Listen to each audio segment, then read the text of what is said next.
metric requires you can have up to 5% before you start thinking about closing schools.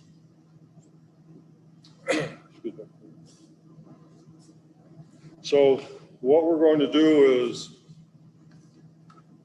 this presentation is broken down into sections and categories, and I'm going to go through my categories relatively quickly, and at the end of each category we can pause and ask if there's any questions.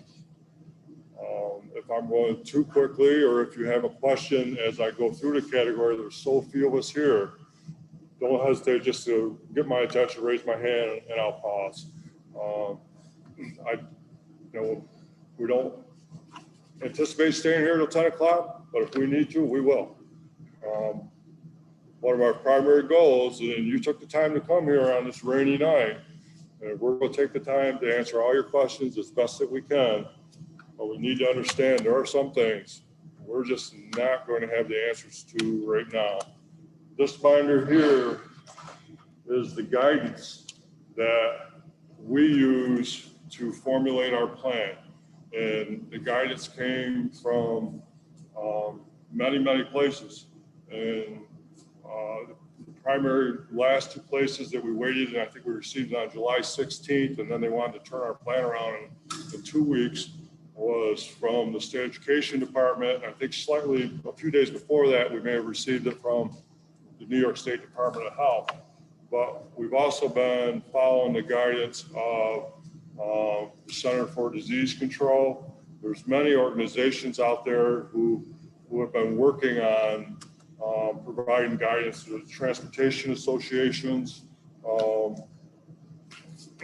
athletic associations. So we have been digesting this guidance for a long time, waiting for those guidance that we officially had to follow, which was from the State Education Department and the New York State Department of Health.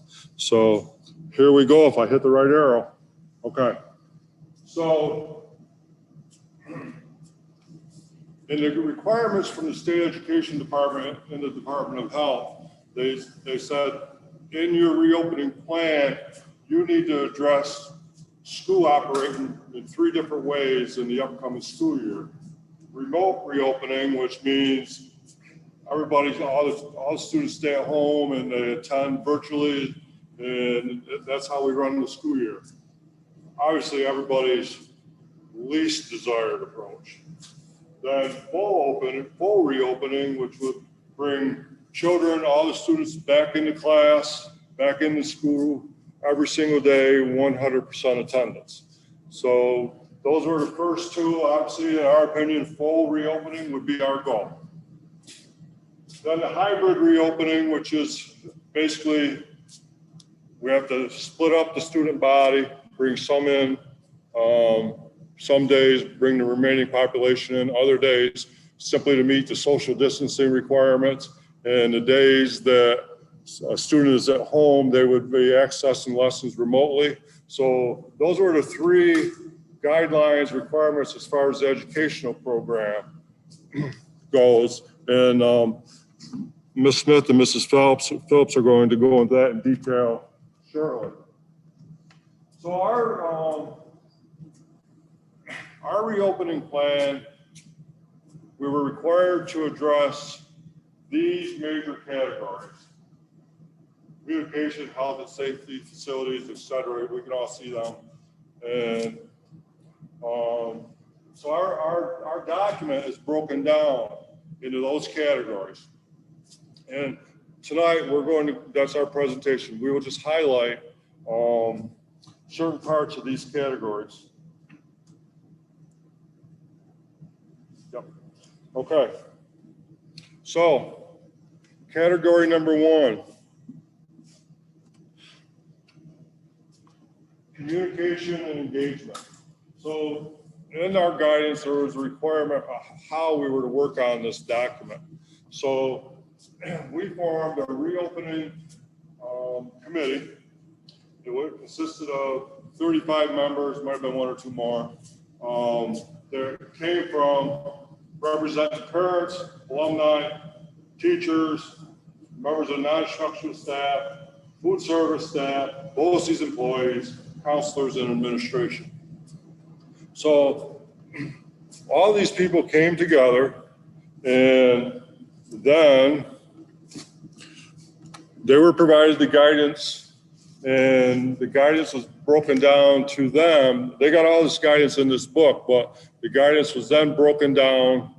I got to go to a different slide here, right here, by their area of specialty. So we had this 35-member committee, and then we took the committee and broke it down by the members of the committee specialty. And so we broke the committee into early education, elementary education, secondary, special education, arts, et cetera, et cetera, et cetera. So those 35 members then dispersed, and we provided them with cross-references to this guidance that was specific to their committee. And then they spent time going through the guidance and saying, this is what we think, how this should be done. But we had to give them a starting point. And so the starting point is we gave them a rough draft.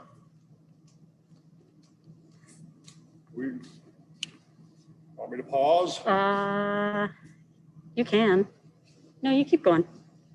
Is this being viewed outside by the live stream? Everybody can see. It's just that they can't see this. We're fortunate. Why don't we just wait a minute? Yeah. On your committee, I noticed. Well, I'm about to get closer. You know what? We've got a process for this. Hold on. I'm glad you asked, Doreen. We're going to see how this works. I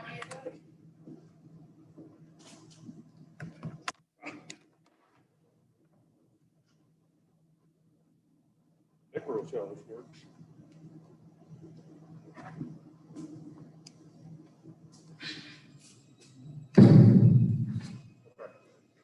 I noticed on your committee, was there any outside parents invited? No, I've got Personnel. good question. In fact, I must have mentioned that. Thank you. So the question was, if I don't use this, so the question was there any outside parents invited to be on the committee other than personnel that work for the school? Is that fair? Okay. And the answer to that is no, and this is why. We weren't trying to exclude anyone, but when we got the guidelines on July 16th and we had to put this together, we had a very short timeline. So when we went through and looked at staff, we made sure we invited alumni, parents, and people who lived in the community. And knowing that eventually we were going to have a forum like this where the parents could provide their input.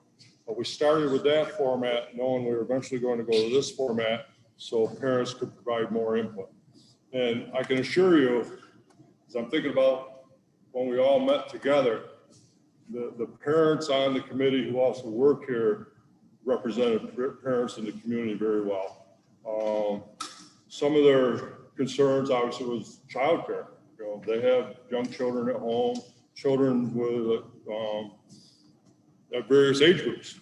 And so actually it was the input of some of those people who are parents that actually, we're kind of thinking of a different model. We gave several different models that for them to discuss. But when the parents stepped up and said, model B does not work for us. And that kind of woke us up like, okay, you're right, we didn't think about that.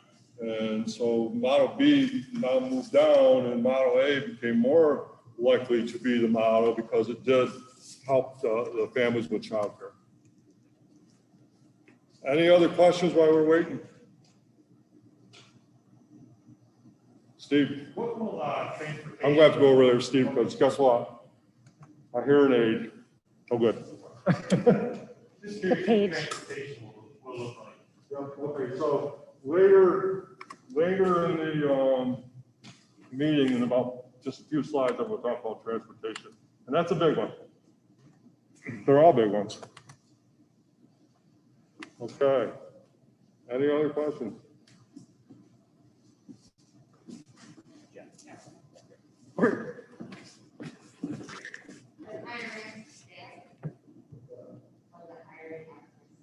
Okay, so I'll get back up here so the people who are out there can also hear this.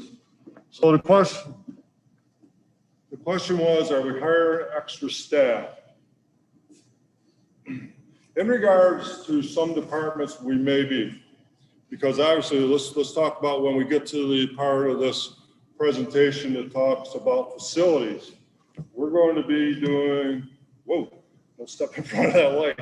We're going to be doing much more cleaning and sanitizing than we have in the past.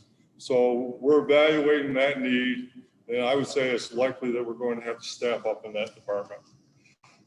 Now, on the other departments, we've been meeting since the beginning of April with department meetings talking about that. And right now with the other departments, we think we're okay, but a lot of this is contingent. Later in this meeting, we're going to talk about a parent survey.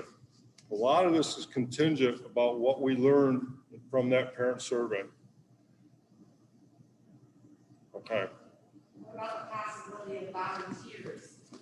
Volunteers? We'll have to, okay, so the next question was whether we would be using volunteers. And we're going to have to cross that bridge when we come to it. We've got to, when we get down a couple slides, you're going to see the processes we have to go through yet. And that we won't be able to answer that question until we get closer to the end of these processes. Anything else? We're good with this show here, Tiffany, or somebody? I think we are. So that was that slide. I think we got to go back one. Okay, there's the categories. Boom. Okay, so as I've already alluded to this, here's the process we've been following, and it's been a very meticulous, methodical process.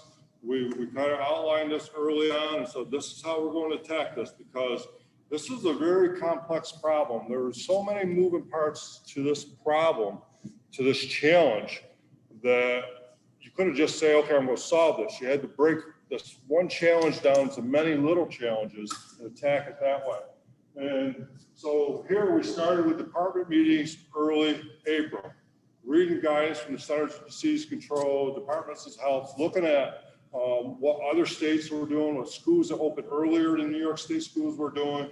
And so when I talk about departments, we're talking about academics, we're talking about building grounds, facilities, transportation, food service, probably the front office. Then once the state released their guidance, the Brookfield Teachers Association put together a committee, and they met with us several days ago, maybe a week and a half ago or so now, I don't really remember. And they talked to us and gave us their perspective after they had reviewed the guidance. Then the reopening committee, we talked about that. We talked about the reopening committee subcommittees.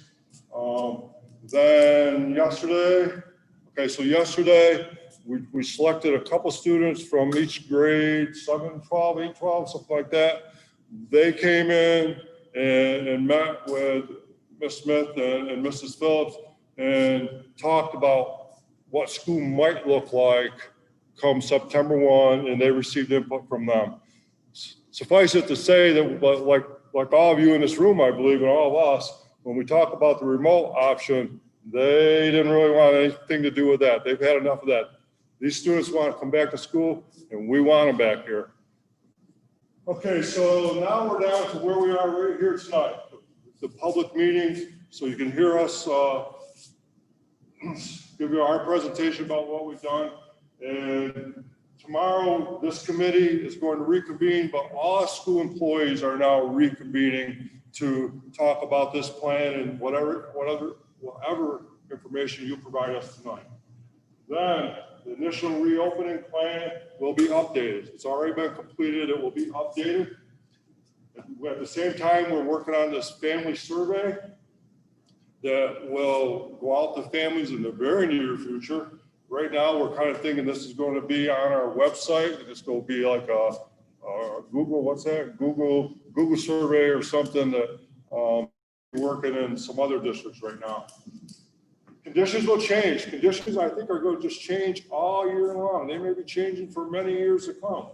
So when the conditions change, our plan will change, our protocols that we're using will change, and the processes that were found will be updated. And then we'll update the plan. And then I think we all know, this is a virus. Viruses don't leave. So all this process right here, we're just going to be repeat, reevaluate, repeat. Conditions change, reevaluate, redesign the plan, repeat. Jim, you did send a survey home already, right? I mean, to see what parents would, if they would want to send their kids or not. No, we did that. We did that. Here's why we did it. We had some schools that sent out surveys that I'm familiar with a while ago, like 2 months ago. And then a couple days later, the state came out and said, please send this survey out. And those schools said, we can't keep bombarding our families with surveys. We got to do one survey. So that's, we felt we couldn't do a survey. We felt we couldn't ask the parents, what do you think? Until we gave them something to think about. And that's the plan document. Okay. Moving on. So, oh, okay, hold on. I'm coming right this way. We'll go back to that slide.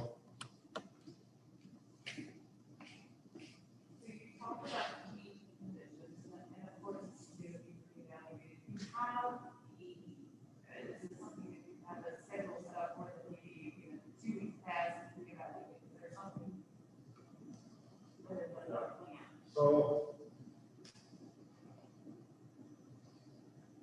the feeling we're getting, we've been working through this, and trying to, so the question was, do we have like a set timeline where we will reevaluate, for example, every 2 weeks or something like that? And I think what we're going to do is we have department meetings, and they're set, and they'll typically every other week. However, in this process, to be honest with you, for the most part, we've been meeting every week. So I think our process will be at department meetings. As conditions change, we will talk about that. On the administrative side, we meet every day. And that meeting may be quite honest with you, 5 o'clock in the morning versus, okay, this is what we got to talk about right now. It also may be half an hour, 2 hours in one of our offices. So there's kind of a timeline or kind of a framework there, but there's also a lot of informal stuff. There was another question. Oh, okay. Thank you. So, all right. So now we're on the category of health and safety. So these are the key areas that we looked at when we looked at the guidance on health and safety. And facilities in-person capacity. I think we all pretty much get it that as we look around these chairs and how far we're apart, we're set up. Distance learning is going to be critical in every school building this school year. And so what we've done some things. We've had the buildings and grounds staff empty out some rooms, set up some rooms saying how many students can sit in, because our classrooms are different sizes, how many students can sit in this classroom at once following social distancing rules. So we picked several classrooms of different sizes to do that. And then we've kind of set up the cafeteria. What if we had a bigger class and we ran in the cafeteria? How many people, how many students would that hold? So that's the type of process we've been going through with in-person capacity. To the standpoint of looking at the gymnasium, measuring up and say, well, if kids are doing jumping jacks, they can't be 6 foot apart. They gotta be 12 feet or more. How many students could we safely safely have in the gymnasium? Following the guidance by the CDC, Department of Health, and the State Education Department. Staff training, that's ongoing. Some of us have seen some training that is going to get ramped up more. So if everybody knows, if you see somebody that is flush, if you see somebody that is doing this, that is a sign of COVID-19. This is what you do. We are developing those protocols and that training now. We had a small training session this morning, for example. Student hygiene is going to be very important. We're going to slow it down. We're going to slow it down. We need to take some time away from academics this school year and spend more time talking to students about proper hand hygiene, breathing hygiene, social distancing. That will be in place. Staff temperature questionnaire screening every day. Before any employee can come to work, they will fill out a questionnaire. They'll answer the same questions you saw out front when you came through the door tonight. In addition, they will have to self-monitor their temperature and report that. Any employee who answers yes or has a temperature above 100.4 cannot come to work. So we envision that being an electronic reporting process. We're evaluating some different versions that are available right now. And so we'll have a certain time. You need to do this by pick a time, 7 o'clock in the morning, because whoever's going to be responsible for reviewing that screening is going to look at it at 7 o'clock in the morning. So I don't know if 7 o'clock is going to be the time, but you get the process that we're going to follow. Student temperature questionnaire screening. Okay, so the guidance is this. We need to have parents take their students' temperature every morning before they get on the school bus. In addition, parents need to have that questionnaire and look at that and ask, okay, is my child exhibiting any of these symptoms? Has my child last night, because we went to a friend's house, and while we were there, it was sprung on us, somebody in the house had been tested positive for COVID-19. So in the morning, they got to go through that screening, and if that's so, they got to circle the question, no, that child can't come to school that day. Then, when the students come here on the school buses, every child will have their temperature taken while they're sitting in their bus seat. Any child that has a temperature above 100.4, that will initiate our protocols for dealing with somebody who has a temperature over 100.4. Visitor screenings and traffic reduction. It is going to be very, very hard for anybody in this room, for anybody in this community to get through that front door this school year. We are going to limit the potential for exposure to our students to the absolute minimum. We are working on the procedures right now. Here's an example. We all have kids, they all forgot their sneakers on the day they need the sneakers. They forgot their lunch, they forgot whatever. Here it's always been easy. If they had somebody they could call, bring it into the front office. Somehow, whatever they forgot gets to the student. That won't be happening this year. Forgot the sneakers. You come to the front door. We're designing this protocol right now, but I believe we're going to ask, call ahead first. We'll be looking for you. When you get to the front door, there's an intercom system. Okay, I'm here, I called, I'm here, I'm dropping off the sneakers. This is what we think it's going to look like. It'll change, but this is what we're thinking right now. We buzz open the front door, you walk in, you set the sneakers on a table there. You leave. We get a hold of the student comes down, gets the sneakers, takes them back to the classroom. We got to kick that around some more, but that's the general framework. Your son or daughter has a medical appointment. In the old days, you would come into office, we'd try to get them down there in a timely manner, sign them out, visit with the front office staff, away you'd go to the doctors, come back from the doctor's appointment, come in with the student, sign them in, go back to classroom. No more. When they have to come down for a doctor's appointment, we will have a procedure in place where you will not come in the building. We will do the sign out by visual. If we don't know you, then that's go kick into something else. But we pretty much know everybody and all the students and their parents and has the authority to pick them up. So you won't come in the building. The child will come out to you under the guidance of our office staff, which as we evaluate that might be another area. If we're coming and going a lot, we need to have people there monitoring that. Moving on, face coverings, you got it, required. You will not get through the door without face covering. Face coverings will be required in common areas, in hallways. You're gonna cover that in your presentation or no? No, I'm covering it in mine. However, in the classroom where social distancing is possible, the child will have to keep their mask on them, but they won't have to wear it. If they get up and have to move from their desk, we're no longer maintaining that 6 foot space. Before they do that, they need to put their mask on. Now, there's guidance in here that provides exceptions for students who medically can't do that.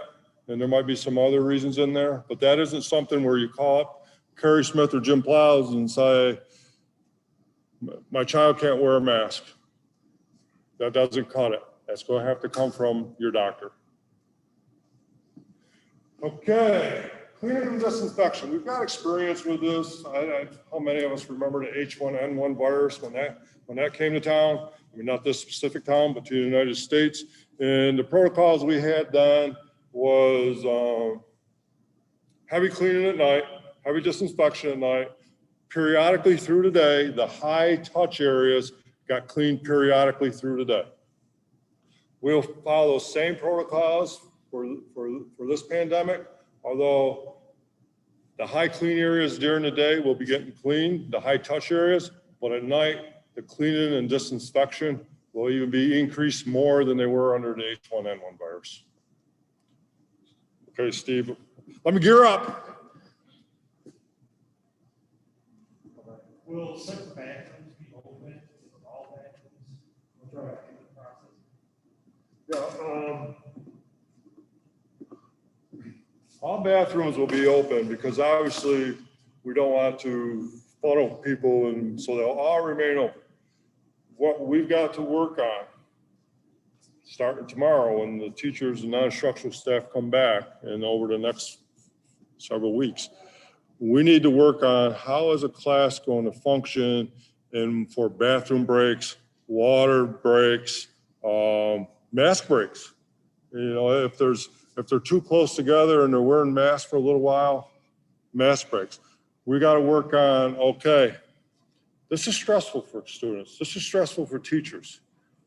I think we're going to see more frequent breaks. This is just my intuition telling me this. More frequent breaks during the school day where at the end of a lesson, the teacher just says, time out, everybody mask up, we're going outside, spread out, take your mask off, and let's kind of wind down for 5 minutes. I think we're going to see more of that.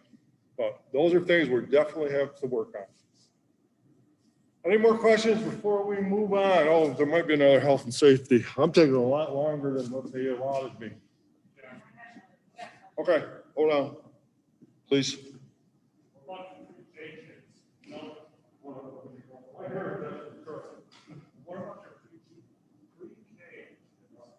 They're not used to wearing masks. They want to wear masks at all. Yeah, we agree with you. So this is going to be a challenge.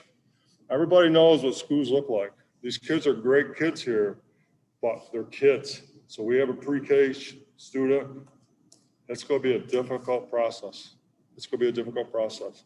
Now, what the guidelines will tell you is if you can maintain the social distancing, these students don't have to wear their mask, except in common areas like hallways. But you're a pre-K student, you're a kindergarten student, or a teacher. How often in the course of a day do you're working with a student and some other student just jumps up and starts running around? I mean, yeah, this is going to be a difficult one for teachers to manage. Yep.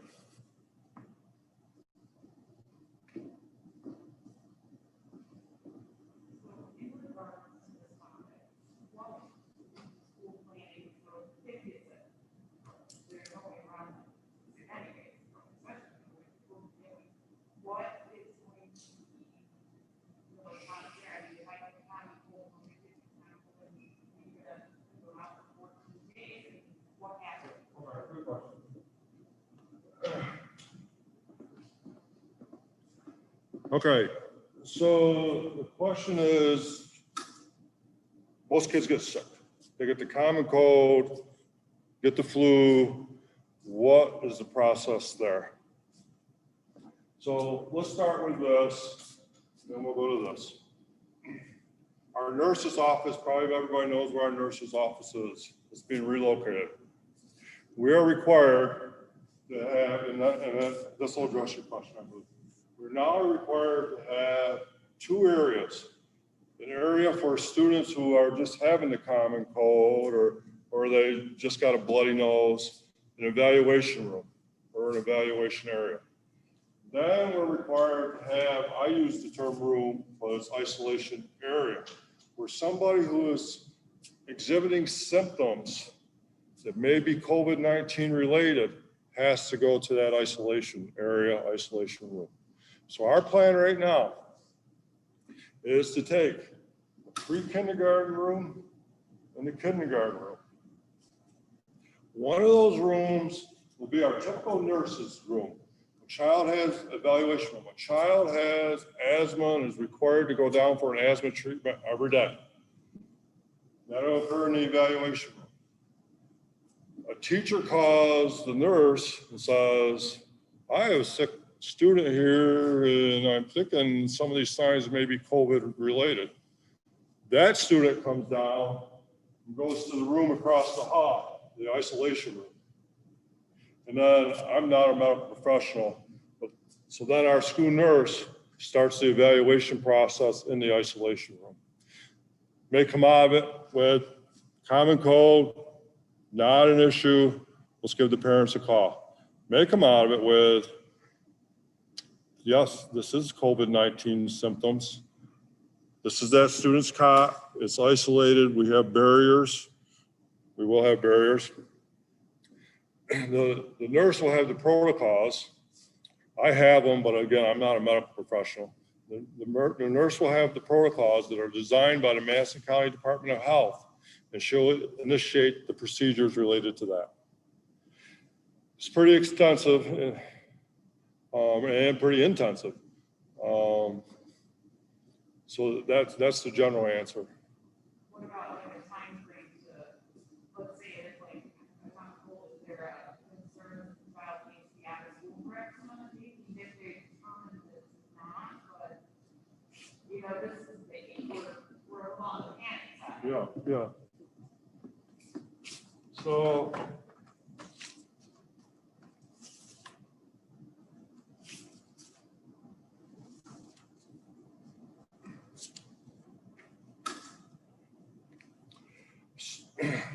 So the question is basically, what are the mechanics if the student is diagnosed positive COVID-19 or suspected COVID-19? And so every week, the superintendents of Madison County have a conference call with the Madison County Department of Health. And we discuss these things, and that's what's resulting in these protocols being developed. So in the last phone conference call we had,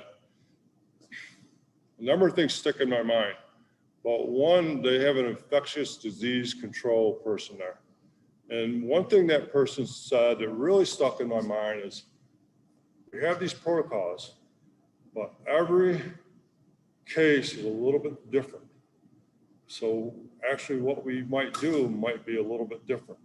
So this is what, this is a frequently asked question document from the State Education Department. The guidance related to this is on page 40 of their guidance. Here's what they said. The question is, what is required in order for students and staff who had symptoms of COVID-19 to return to school? So that might not be your exact question, but this will give you a little flavor for it. Schools must establish policies in consultation with the local health departments.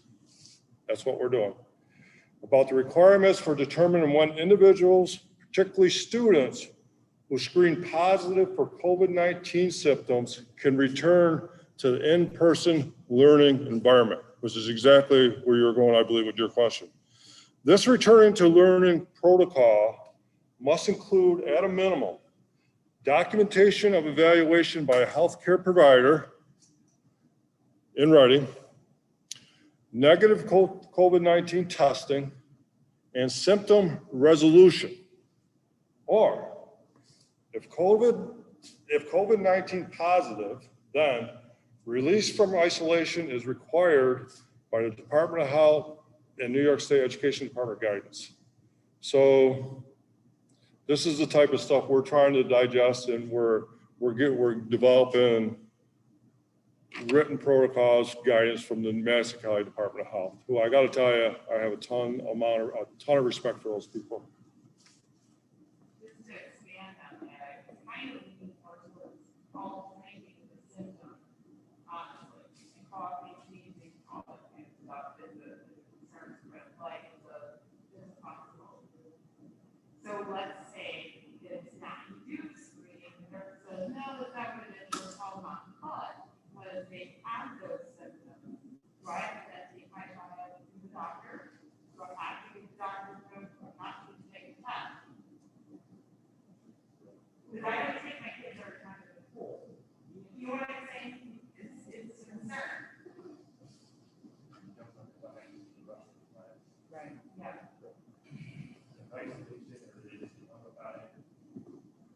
Yeah.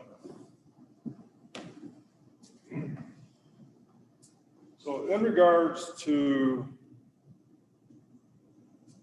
the concern that you may have to take your child to the doctors more frequently because of symptoms that are similar to COVID-19, but at the end of the day, it may not be COVID-19.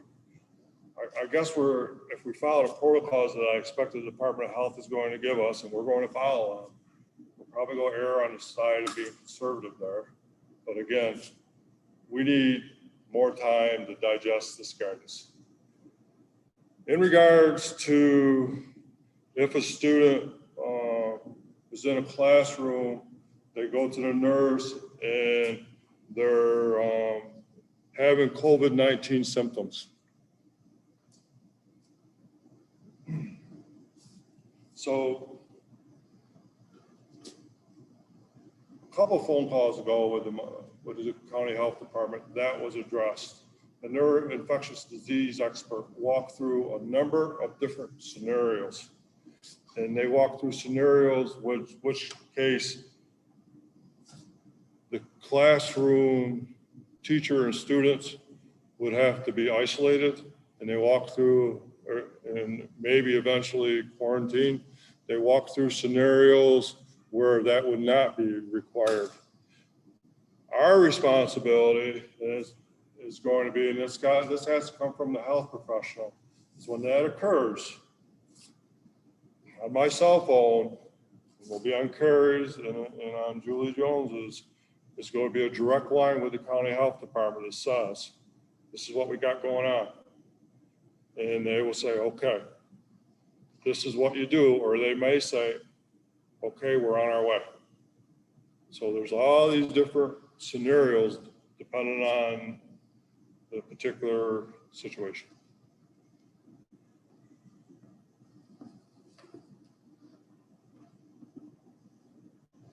I myself am about the door. What about pre-existing conditions?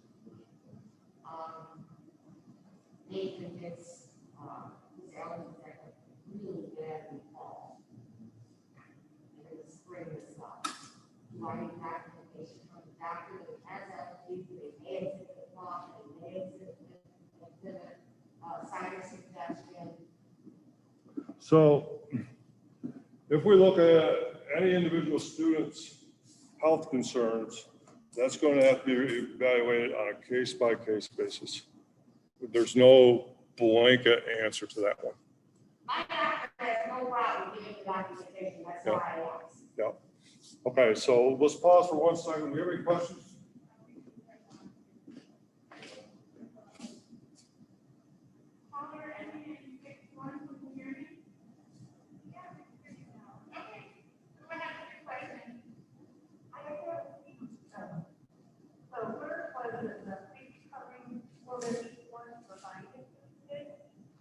And if there is, are they optional, or do they only allow where provided?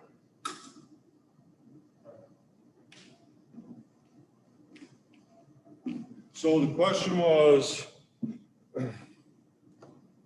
will students be provided face coverings, or is it acceptable for the students to wear their own face coverings? One, we're going to prefer that students wear their own appropriate face coverings, but it's going to have to be appropriate. Everything I look around me and see is appropriate.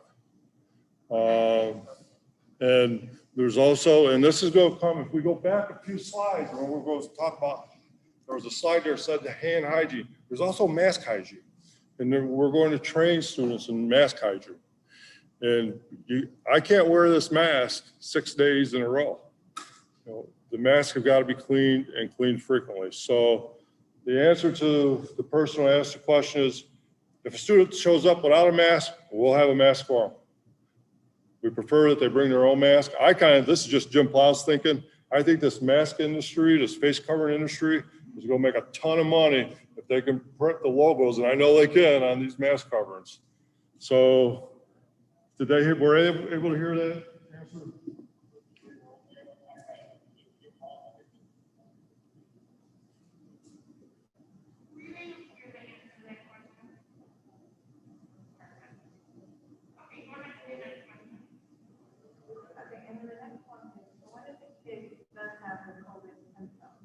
Will parents on the student in that class with the other parents be informed of this? And then if that is positive, do all the kids in the class have to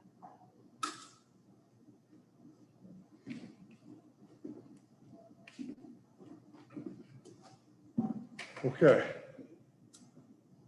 So the question was,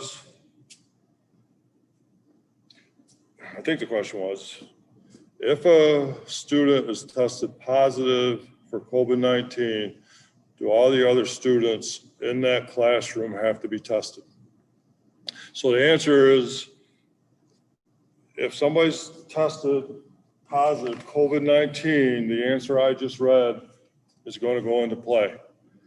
Once somebody's COVID-19 positive, the Department of Health is going to be here and they're going to investigate where that student was during the day. They're going to investigate who that student came into contact with, how close, were they wearing face coverings. They're going to go through their procedures, and then they're going to say what is required of the other students and the other people in the building. To take it a step farther, it is likely, but it is not likely, this is what's going to happen. Our initial response before the Department of Health shows up is all the students in that classroom will be isolated outside the classroom. The classroom will be closed. We will wait a period of 24 hours before we go back in that classroom and clean and disinfect it.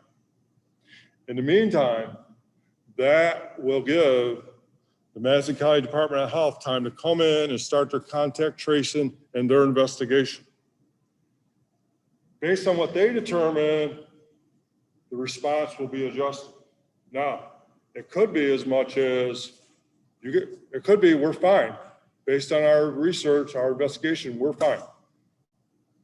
Isolate the student goes to the doctor, we're fine. Or it could be school's closed for 48 hours until we do more tracing and investigation.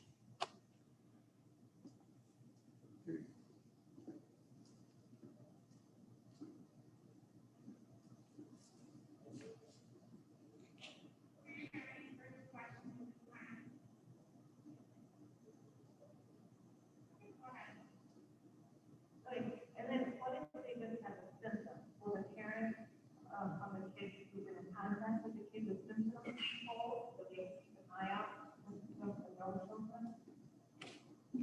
So the question was, if somebody's exhibiting symptoms, if a student's exhibiting symptoms, will the parents of the rest of the students in the classroom be notified? All right, this is a thing.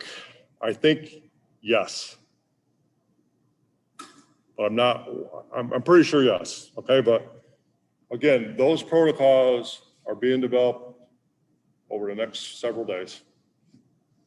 I don't think they should be notified unless the child tests positive.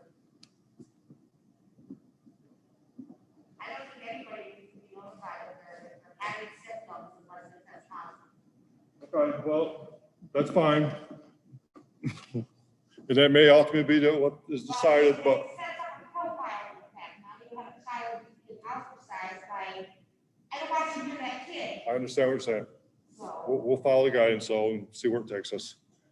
Okay, we're gonna go with one more question in this area because, and then we can come back, but we want to be sure we get through all the areas tonight.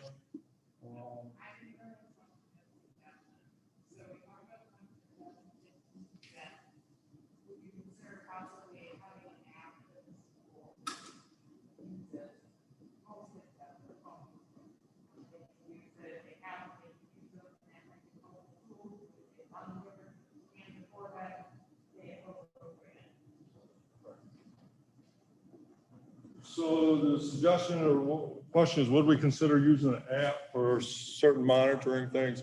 So we are evaluating apps, we are evaluating software programs from different stuff, but we're in the evaluating process on that right now. And we're working with Madison BOCES on that and Oneida BOCES on that.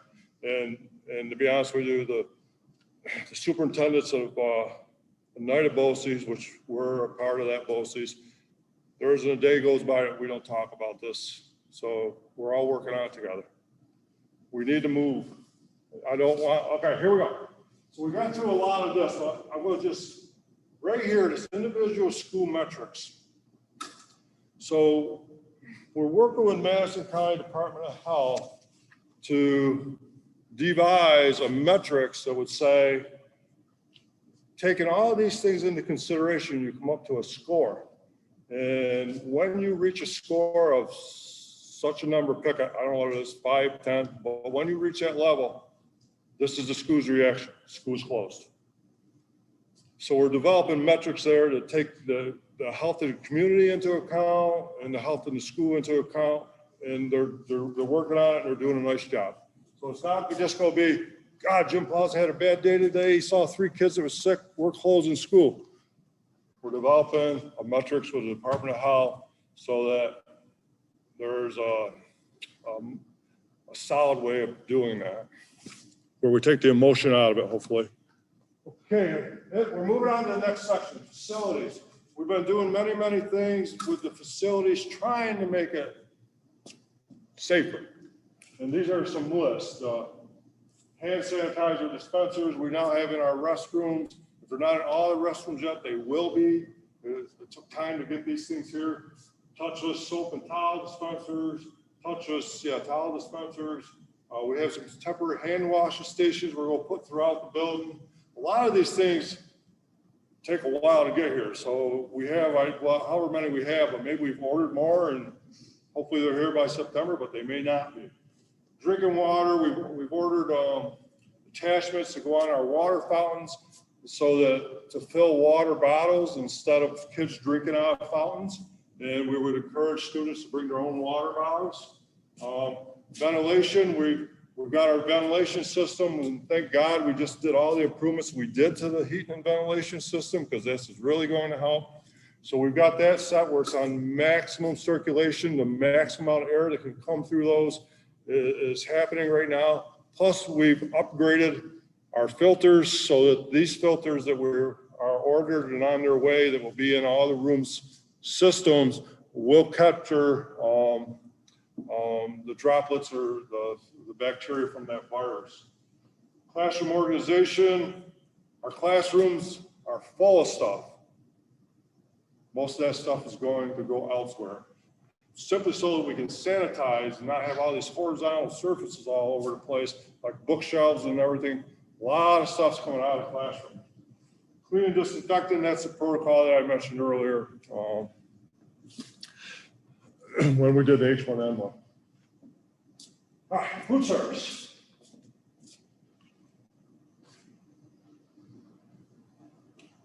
So it's likely that our meals are not going to be served in the cafeteria anymore.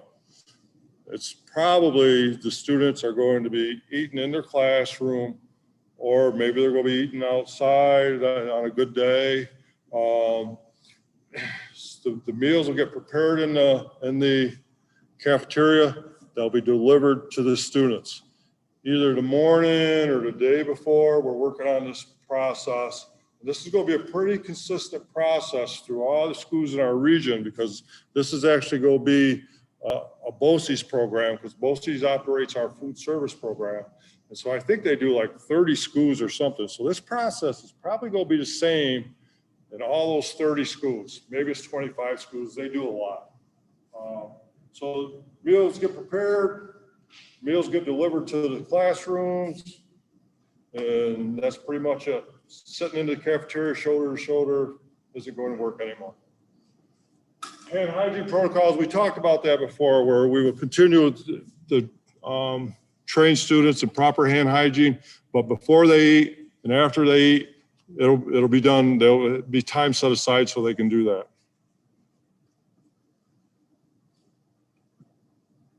I gotta get a better one of those. Are you going to allow kids to go downtown still, or are you going to? Oh, campus is closed. If we can't have visitors coming in, we can't have kids going out. Thank you for asking that. I forgot that. Transportation. All right.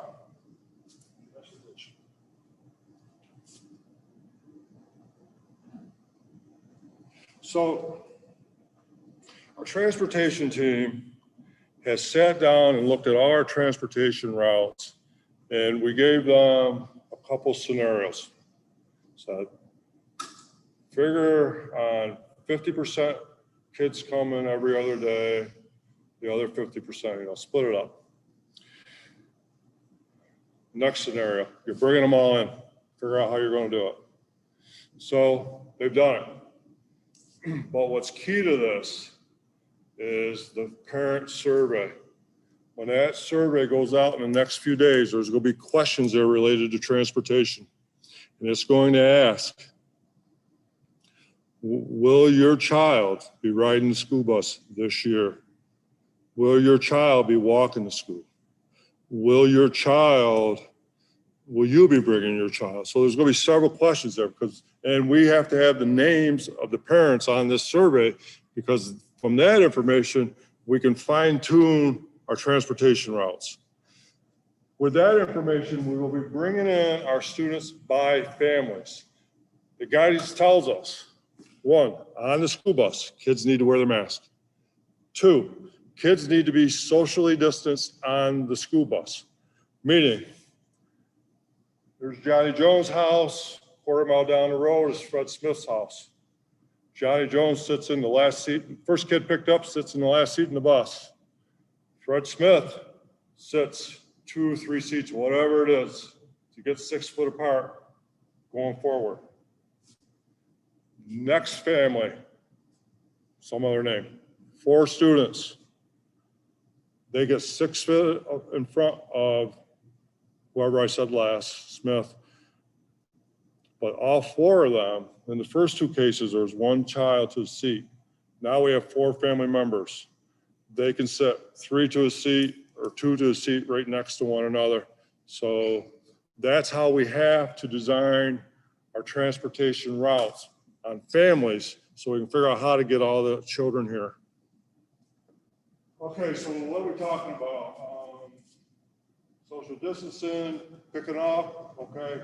Now we're going to student education. Obviously, we're very fortunate here. I mean, kids on school buses tend to get a little out of control, out of time, but I also know that our children here have a tremendous amount of respect for their bus drivers, and they have a good relationship with their bus drivers.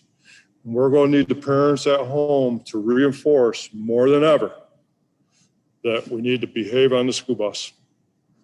Now, the guidance tells us, please reach out to your families and encourage them to drive their students in, because I know otherwise we might not be able to get the students here. But We will be providing transportation. If people bring them in themselves, that would help out. Once they get here, there's gonna be a process they have to go through to get in the building, but, okay, Steve, hold on, please. Just as far as transportation goes, parents can bring their kids to school, or they walk, or drive themselves, where they can be.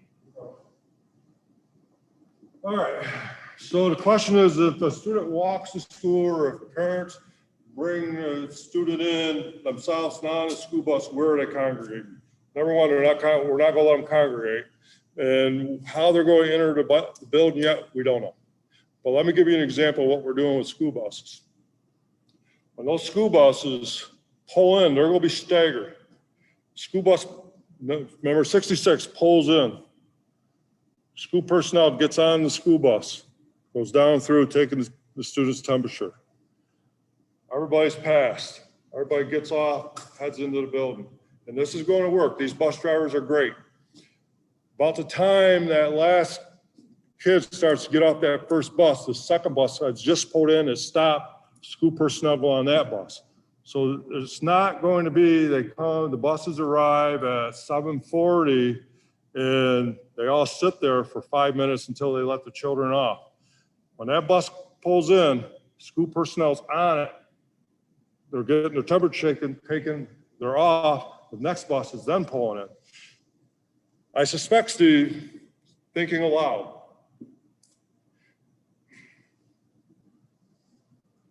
I better not. We're really going to have to refine when parents bring their kids in. There's going to have to be a process. We're going to have to work together on this. For some parents, it may be an imposition, but I think this pandemic's impositioning all of us. So we're going to design that process and we'll communicate it. Thank you for asking. Face coverings on bus cleaning, disinfection. So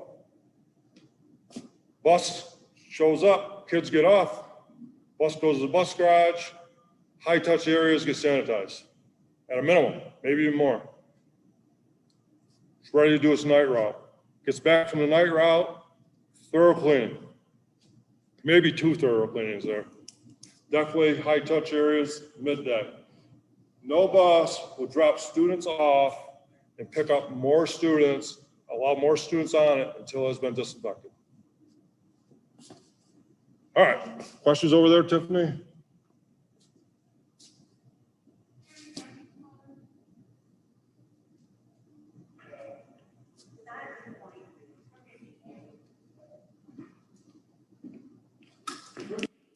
Yeah, back here.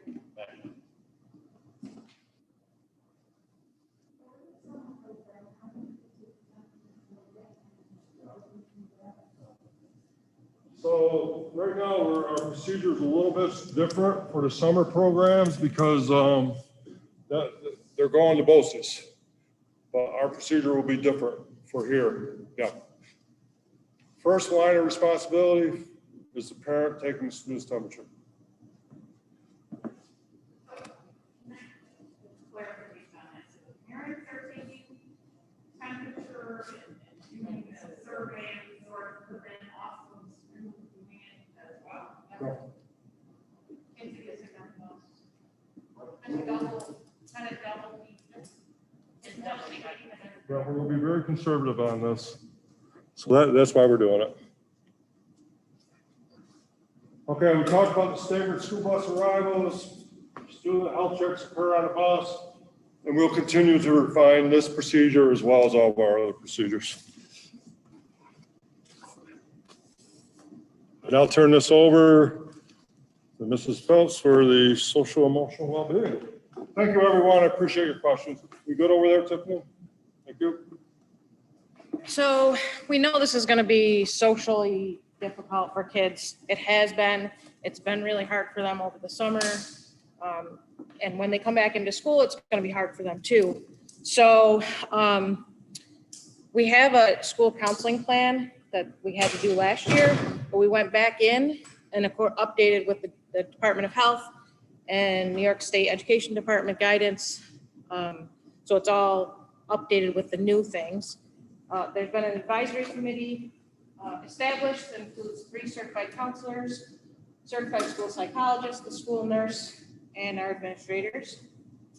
So the way we're going to look at this, and it's in the actual plan, I'm not going to dive into each tier 1, tier 2, tier 3, but it is in the plan on the website. So we'll take a 3-tiered approach to identify and monitor our social emotional well-being of our kids. I can speak for myself, and many of you know me for a long time. And our teachers, we know these kids. If Johnny comes in and he's usually every morning happy-go-lucky, hey, how are you, good morning? And tomorrow he comes in and he just puts his head down. The teachers are very good at saying, hey, something's up. But we're gonna be like really checking that out, really being tuned into these kids even more. Every day worked into the student schedules, pre-K 12 is gonna be a social emotional break, time where they can just, not to concentrate on COVID, not to be like, so what did you hear about COVID last night? More, do you have any questions that I can help you with? Are you concerned with anything? And just a kind of a break for all the kids. And on some of those times, one of the counselors will be popping into the classes just in case. Also, if the teacher feels the need to have one of the counselors come in, we'll come in. And then throughout the year, there's going to be professional development coming out on this for teachers and staff, because not everyone is trained as a counselor. There's so much there, but there's also so much with this pandemic that teachers are going to need a little more, teachers and staff are going to need a little more information. I could use more information because I think we'd all be lying if we said we weren't struggling with some aspects of this at some point. So there'll be lots of professional development for staff. Yes? How many counselors do we have? I'm certified, Ms. Smith is certified, and then we also have Mrs. Woodward, who is here Mondays and Fridays. So I'm here every day, all day, and I'm going to free up my schedule quite a bit to spend more time on this stuff. It's going to be a lot different because those of you that have high schoolers, my office is an open door. Kids come in all the time, they sit down, we check in. It's not going to be like that. It's going to be me walking around kind of popping in classrooms, or teachers emailing me or calling me saying so-and-so's having a really rough day. I'm anticipating we're going to see a lot of that because it is going to be difficult for these kids to come back. And I also anticipate some staff having issues. It's a difficult time. Any more questions on that? Special ed. We have special education students in the building. So we're going to look at that differently like we always do. To start, they'll be provided general and special education based on the mode of instruction. However, it ends up being whatever Governor Cuomo tells us we have to do, whether we like all remote or not. If he says we're doing it, that's what we're doing. The teachers from March to June, the special ed teachers were great. They were on every day, checking in with the kids, and we're going to continue that. Faculty collaborate with parents and provide services. It's very difficult for those, if anyone knows anything about special ed, speech services. That's really hard to do teletherapy wise, but we still have to do it. It's not ideal, but it'll still be done. But we need parent input when there's any questions. If a child is struggling, like this teletherapy at this time is not working. Can you change this? Can we do this? The occupational therapy is not working. Can we change this? So it'll be a constant communication. And I ask as parents, if you do have special education, to keep in contact with us, to let us know. Well, I kind of just said that last one too. But we want to make sure all of our students are getting everything that they deserve and everything that they need. Not only special ed, everybody. It's going to be hard. That's for my part for now. Anyone have any questions on that? Tiffany, do we have any questions? No. I'll turn it over to Ms. Smith to go. Yes. Oh, sorry. I don't know if your area or not, I would really do it on A would be power, like that's so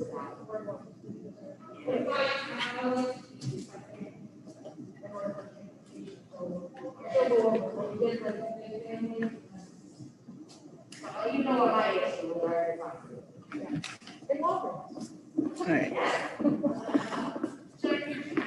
Oh,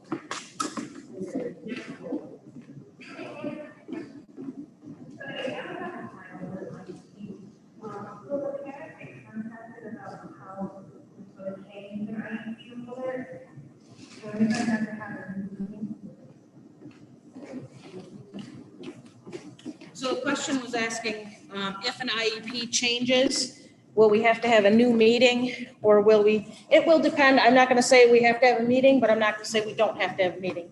Depends on the service. If we're increasing, we're decreasing. But nothing will be changed without parent contact. We can't do that. We would never do that.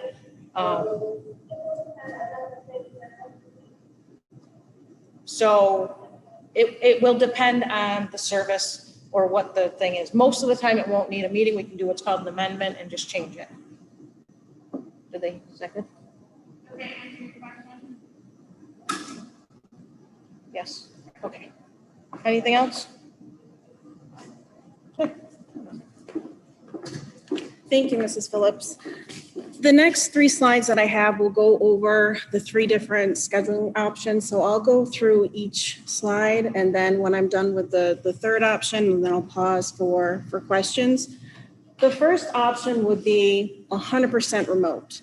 That's what we did from March until June. The schedules for the 100% remote option will follow closely to what we did March through June. The biggest change you'll see, especially at the elementary level for continuity of learning, we're shifting from the different learning platforms to Google Classroom. So we're uniform pre-K through 12, all using the same platform. And then for all of our students, K through 12 with the remote model, everyone gets a district device, which most likely will be a Chromebook, which most of our students are used to. The second option is the hybrid option. So students are grouped in cohorts by families. And they'll either be here on an A day or a B day.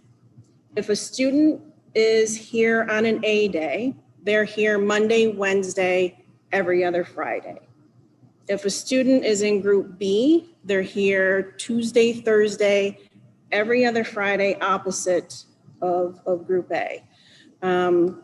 When students are at home on a day that they're not here, they're expected to participate in the live stream instruction.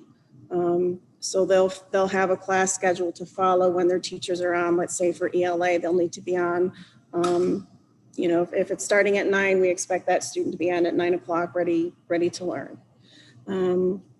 And then we are planning on any of the live stream lessons we're going to archive so students or family members can access later.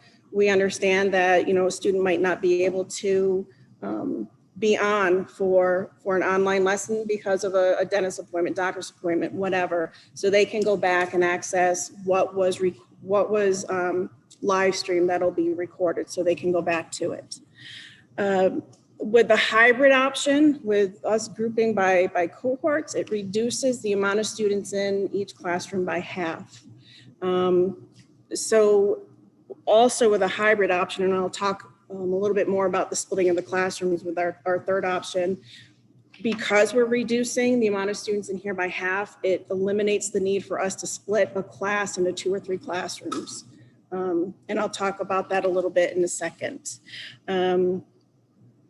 For the hybrid open, we expect to use the hybrid option until we're ready to fully open.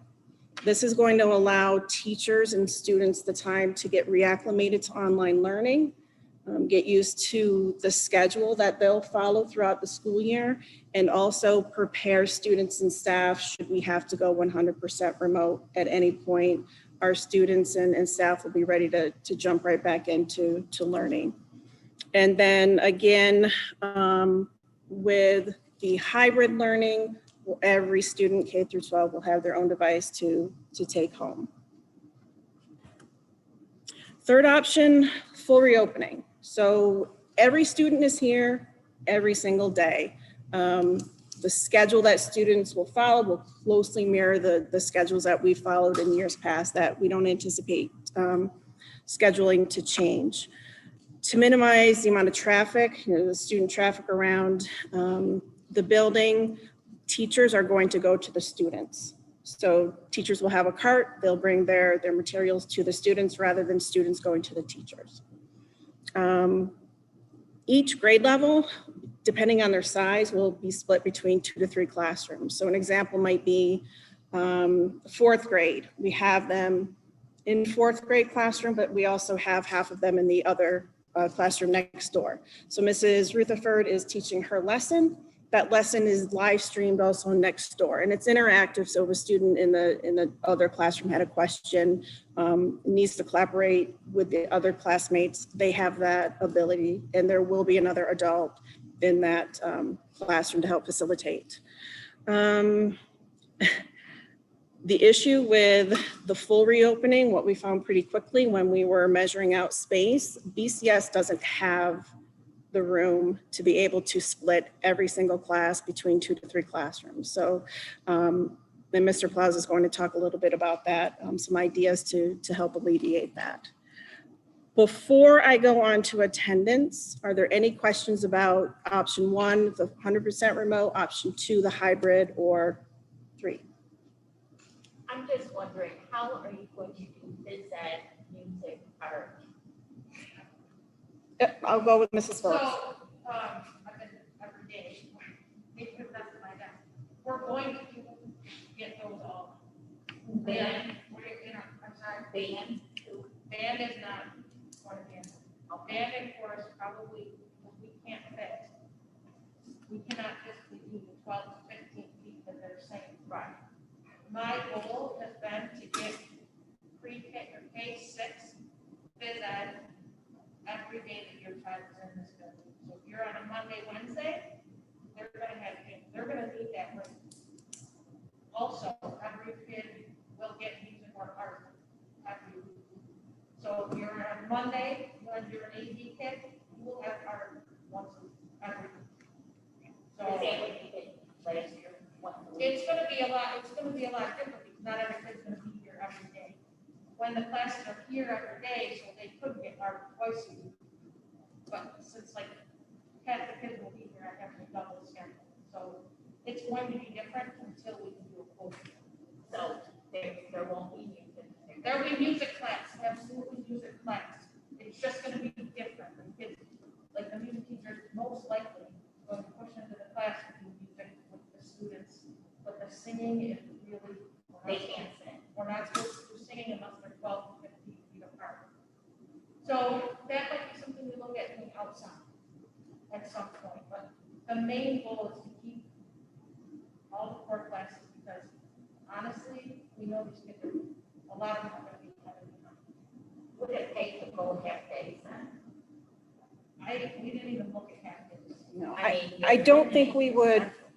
I don't think, if we went half days, I don't think we would be doing the students justice by getting as close to the required minutes as we need to. There was no relief on what the requirements are for the students.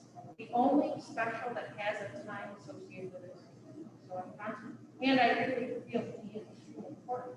These kids need to get in the gym, but Yeah, but if you do it remotely, how? they're not gonna do it. They're not gonna be remote. They're gonna be in this gym. No, but if it goes to remote, you know, Right, but I mean, we can't change that. Como says we're shut down, we're shut down. that's right. We're trying to get them as much physical, but we also have to get them the ELA and math and science. Yeah. But every kid will have their stuff. Go ahead. So, with the schedule that keeps a little more consistency, easier on parents, like I'm thinking about elementary children and middle parents. You're a parent who has to go to work and you have this child on this AD, then you have to figure out who's staying home with the child on these lots of days and have that strange type schedule. I guess I was just surprised that my parents on the committee that they wouldn't have said something more about that. We had looked at other scheduling options. But when we got right down to it, this A-B grouped by family seemed to be, would give families the most relief and the most advanced notice of when their student will be here and when they'll be at home. So if you, I guess if you know your child's number. Oh, sorry. So if you're thinking like, originally, our original plan was, we'll do A, B every, your kid's an A day and they just come, but now we change the pay. So like, if Emily, you don't mind me using Emily for an example, she's an A day, she's here Monday, Wednesday. So I know that she goes to school every Monday, every Wednesday, and every other Friday. But we tried to keep families together that have like, we have one family that has 7 children. They're all coming on Mondays and Wednesdays. So mom can run to the grocery store, or if mom has to go to work, or dad. It's not ideal, but there's really no right answer. It was difficult through this process to craft schedules that would meet everybody's needs. So we really took a look at what would bring the most consistency for our students and for our parents, and knowing, like Mrs. Phillips said, I know on Monday, my student is going to be at BCS. Any other questions? You said that you're gonna archive the classes, their live Mhm. stream. Is there a way for you to attend? I know you understand my question. Yes, I do. How are they gonna keep track of when they archive, if they have access to archive? How are the teachers going to keep track, or how are the? How are you guys gonna keep track of, example, Nathan didn't go to English class today, he's from home, now I come home from work, and now it's 8 o'clock tonight, and we have access to the previous class from that day. How do you keep, is there, are you able to keep track and access it later in the day? Yeah. So I'll talk about attendance in the next slide, but we'll be really looking at. Maximum capacity for the average class. Right now, the way we have it set up, what's the average amount of kids in the class? With the AB model, I think the most we had was 11 students. That's the max, that's the max I can take in a classroom. Right. Right, That's that's what I mean. yeah, and that's- without the AB or anything, Yeah, how the many- max in the biggest classroom we have was between 12 and 13 kids. That's really, the teacher has nothing but their desk in that room. Right. Like, maybe this class is quite small, Correct, so I was that's why I guess. correct. Yeah, not small enough to fit in one room. Right. And I think, Ms. Smith, if I can just add one thing. Mhm. No matter which we go with, well, not what we go with, what Governor Cuomo tells us we can do, the students are not going to be traveling around the building like they were before. If it's the hybrid model, they're going to be scheduled to a home-based room. The teachers are going to come to them for the most part. There will be times when they have to come down to the gym. But if you've ever been upstairs when the bell rings, Lincoln, you know this, when the bell rings, it's just mass chaos. We can't have that.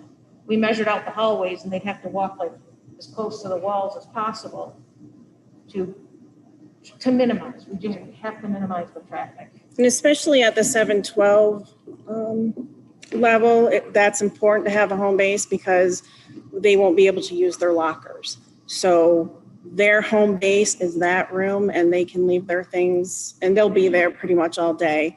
Of course, they'll take them home with them in the afternoon, but it alleviates the need of having for students to use lockers.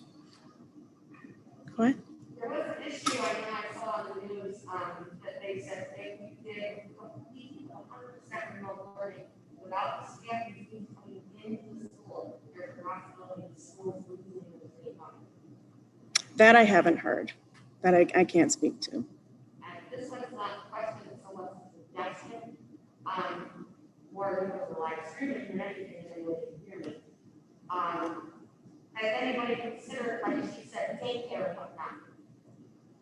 If a parent had a big enough house where they fit 6 kids in their house at one time while their own kids were out, have, okay, Nathan's in school today, but I can take the 6 kids that are in his class to my house today, instead of learning center for them that was 6 feet apart. So that I know, I can assure you that all 16 kids I have are in their classes.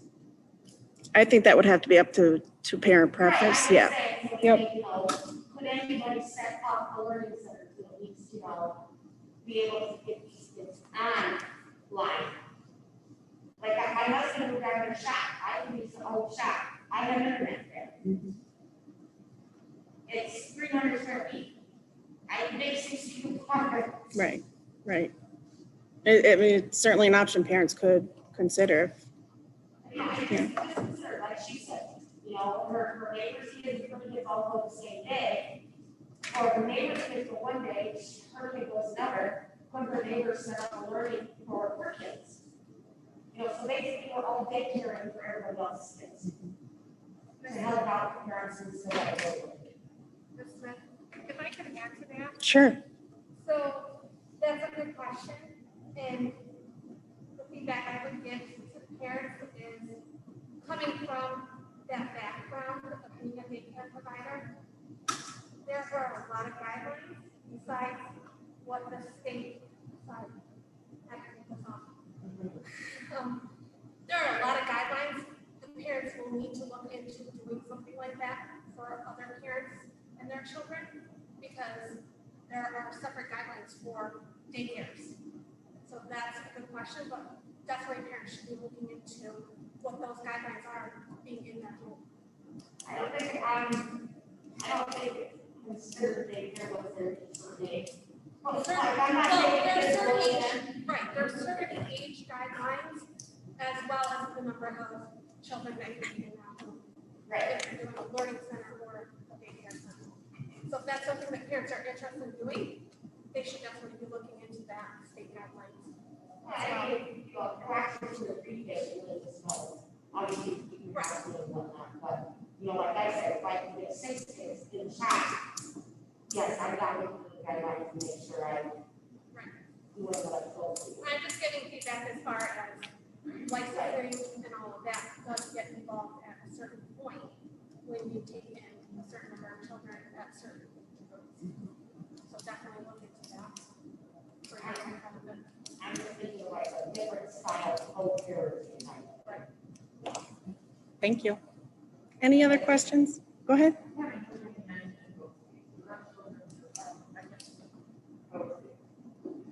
Special ed students or our career? Right. Sorry, I didn't mean to say your name. So at this point, they're planning on running every day. I hope it stays like that. I'm not sure how they're gonna fit those kids in there every day. So for example, if Riley's on an A day, she'll come here in the she'll go to BOCES in the morning, then come here in the afternoon. If it's a B day, she can still go to BOCES in the morning and we would still transport her to BOCES in the morning. And then in the afternoon, she goes home and does her online courses. We're waiting for the final word from BOCES. They have not, we've been kind of contacting that. Their plan is to be open every day. Sorry. No, you're fine. Any questions?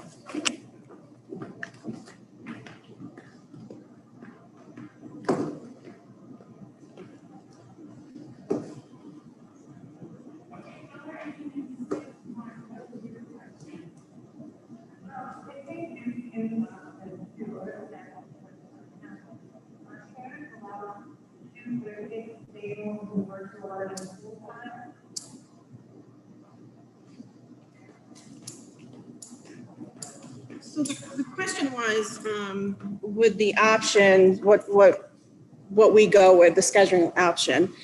If we don't choose 100% remote and we go with, let's say, the hybrid, does a parent have the opportunity to say, you know what, I'm not comfortable with that. I'd rather have my student be here 100% remote.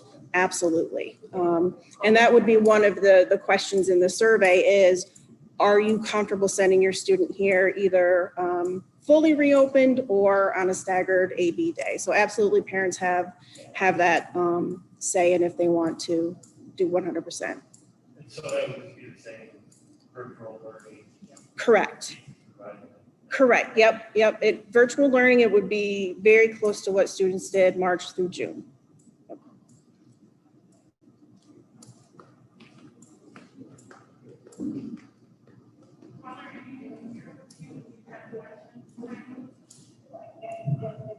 Yes, I do.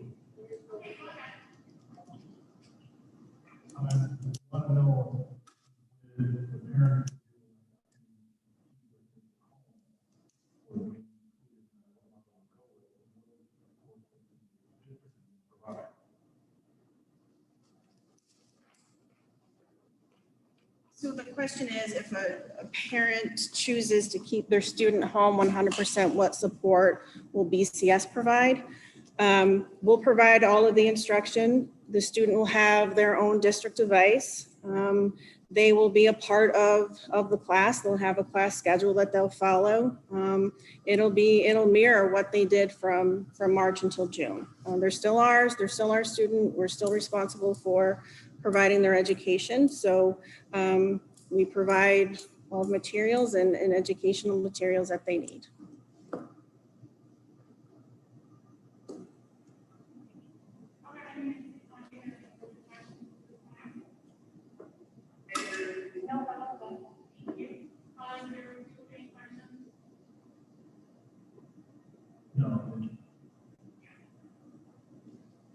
Okay. Okay.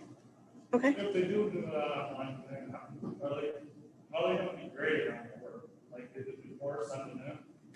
They'll follow the same grading policy because they'll be doing the same work. They'll be attending class just like they would if they were here. So they're still held to the same grading as they would if they were here full-time or hybrid. So it'd be like, oh, Yes. Yeah. Will they be sending the work through online, or would they be sending paper copies and having, I bet that's part of this question. Would they be sending paper copies home, and you have to scan them again? Would they learn them the next day, or if you're straight at home learning, are they going to send them via email or whatnot? And my question was, when we did the March through June, the kids I know were able to contact teachers outside of classes, should they have had any extra questions. Right. We found it really helpful to have office hours, teachers to set up office hours. We plan on doing that when we go hybrid or 100% remote. It really helped our students, and it helped our teachers also to keep that connection, to make sure students were still on track. Yep. And then the class work, how were they sending the class work home in paper, like on the day that they're here, or paper for the next day? Or if parent chooses to do 100% remote, will they be able to send them via email or something in classwork? Right. If you're 100% remote, we will have a way to get things back and forth, probably electronically in some nature. so I know before they sent computers. They what? I know before they sent computers. Right. Every student, if we're remote or hybrid, every student K through 12 will bring home their own device.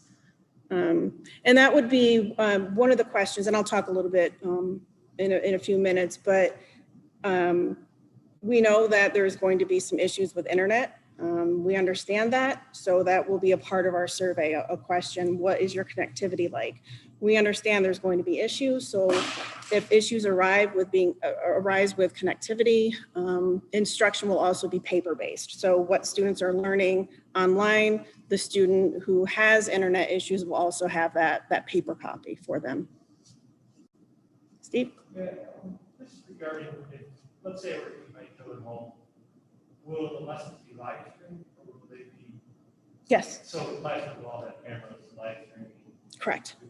Okay, so I guess Regents is a big question. Mhm.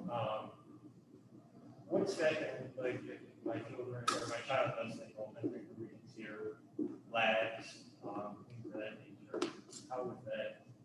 So we're able to conduct virtual labs. So students need 1,200 lab hours to complete, and we can do that virtually. So if we have a student who's not comfortable being here and is remote, they will have the opportunity to do virtual labs, but they'll be a part of the class. So let's say we have a living environment lab at 10 o'clock. So that remote student is on their computer at 10 o'clock and watching Mr. Sertoli work with the students on the lab, and they have that same opportunity to interact, ask questions, just as if they were sitting in that chair.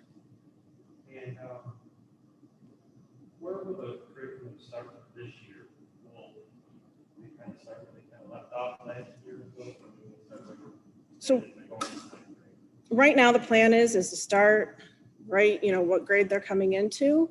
We're working on schedules right now to look at pre-K through 12, where can we insert some extra review time for students. We're really also trying to utilize our special education teachers more with a push-in model, so students aren't coming out of the classroom, but we're having special education teachers to be a support. And if we do have some struggling students, work with them to help catch them up. We know that students will need to be caught up no matter how well they do. So we're working, Mrs. Phillips and I are working right now to see where we can fit in the schedule extra, either enrichment time or review time. And as of right now, the way the schedules look, every grade level has a full period designated to enrichment, review, and the teachers will have the teachers, like one day it might be math, the next day it might be social studies. We're kind of hoping, I was kind of hoping, the Governor Cuomo would have given us some relief on the requirements, so we could spend a lot of time on that review, because we know they're not, no matter how right or not the children are, they're still missed from March to June. So hopefully we can get some enrichment in there. So But the regions requirements remain the same. they're exactly the same. The only difference is, all the requirements stay the same. The only difference is we can do the 1,200 minutes of labs virtually. So as of right now, Regencies are still in June. The kids are still going to be expected to be ready for those Regencies in June. Will that change? We don't know, but we have to plan as though it's not going to change, because we don't want to get to June and be like, we're not ready. So we're really trying to build in some extra stuff for the kids. I have two requests, I guess, are not so much questions, but having a child who needs variability and we're concerned about some of the way that things play out in the spring with remote learning. My request would be to consider working with faculty on reducing projects where you are relying upon another student to complete a piece. There were a number of assignments and things where one student would complete something or log it in online and engage somebody else had to do something. And there were a number of times when that other student wasn't doing their own homework. So then I thought, So you're suggesting to limit the group work yeah, with a hybrid or the 100% remote? I see a lot of benefits to group projects and group work. Mhm. No education, but I think you have to think about the fact that you all can't control everything. Especially we all like to, but environment and they are remote, you can't control it necessarily. So that would be one thought. And then the second, I guess again, I just get concerned that there are students who are really building their online. I know, for example, that then we had an experience where at one point in one particular class, there's a few of them, 3 of them that were. And that'll have to be a lot different this time. Yeah, I don't want to see those kids. No, absolutely. And that's, Penalized for the catch up and now the other kids. Right. and it's going to be a lot different this time, I would say, because of, from March to June, let's face it, we were kind of flying by the seat of our pants, as all of us were. All school districts were kind of like, oh, here we go. Given the requirements haven't changed, given attendance is really being monitored this school year, there's not going to be an option. So that's, this is what's going to go over it right now. Heather? Our upstairs classes that we set up for like the elementary classes are the one class for ninth grade, one set of classes for ninth grade. So like my kid's not gonna go with, social studies room and 10th grade was in there yesterday. No. So once a student or class is in that room, that's their home base. All of them are A or B. No matter what's in that class. So if your son's here on an A day, he's in Mr. Sertoli's room, let's say. The B day class will be in Mr. Sertoli's room, but within that time, there's been deep cleaning that's happened. Yep. All right. So next is attendance and chronic absenteeism. No matter what model we go with, we're still going to stress the importance of being at school every day. Teachers will take daily attendance, but they'll also take class by class attendance. So we'll know, if we have student A, showing up to all their math classes, but they've missed 12 of their ELA classes, well, we have a problem. So between myself, Mr. Klaus, and Mrs. Phillips, we'll be really working with the teachers to make sure that students are online, they're engaged, and they're attending daily. We're expecting all students to follow our attendance policy, no matter what scheduling option they're following. And then when students are live streaming in, when they're remote, we expect them to be engaged and we expect them to be active participants. And we'll work with faculty to make sure that the students who are slipping, that we're helping them and finding ways for them to be successful so they can meet grade level standards. I have a question. Mhm. If we go remotely, I know some teachers get to teach from their kitchen and whatnot. Will the teachers still come into their classroom and do the class out of the classroom so the kids will be able to see the teachers that are getting? Most of the teachers want to be here. If a teacher doesn't feel comfortable for health reasons, of course, we'll accommodate them if they want to stay remote, but the majority of the teachers, right, the majority of the teachers want to be here, their materials are here, their desks are here. So I would imagine the majority will be here. Yep. Any questions about attendance? We good, Tiffany? Okay. So the next category, technology and connectivity, and I alluded to this a little while ago, we'll conduct a survey of technology in the home. And for the families that have internet issues, connectivity issues, we'll work with them and do a needs assessment to see how we can help them. And, so the students, like I said earlier, if they are struggling with internet, they'll have the paper-based instruction, so they won't be behind their classmates who don't have internet issues.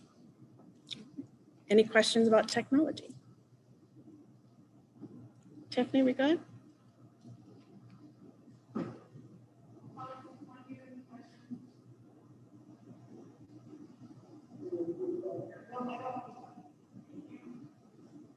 All right.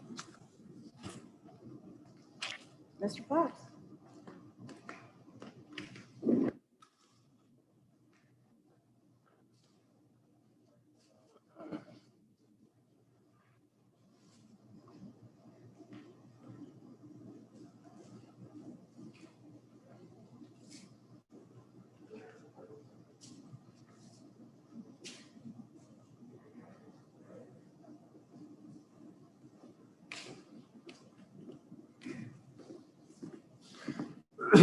Okay, thank you.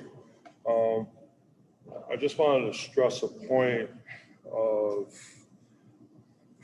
in a conversation with other BOCES district superintendents the other day, we kind of did a little informal go-around survey, and in some school districts, there's been a huge number of parents that were applying to have their children homeschooled this school year, and we get that.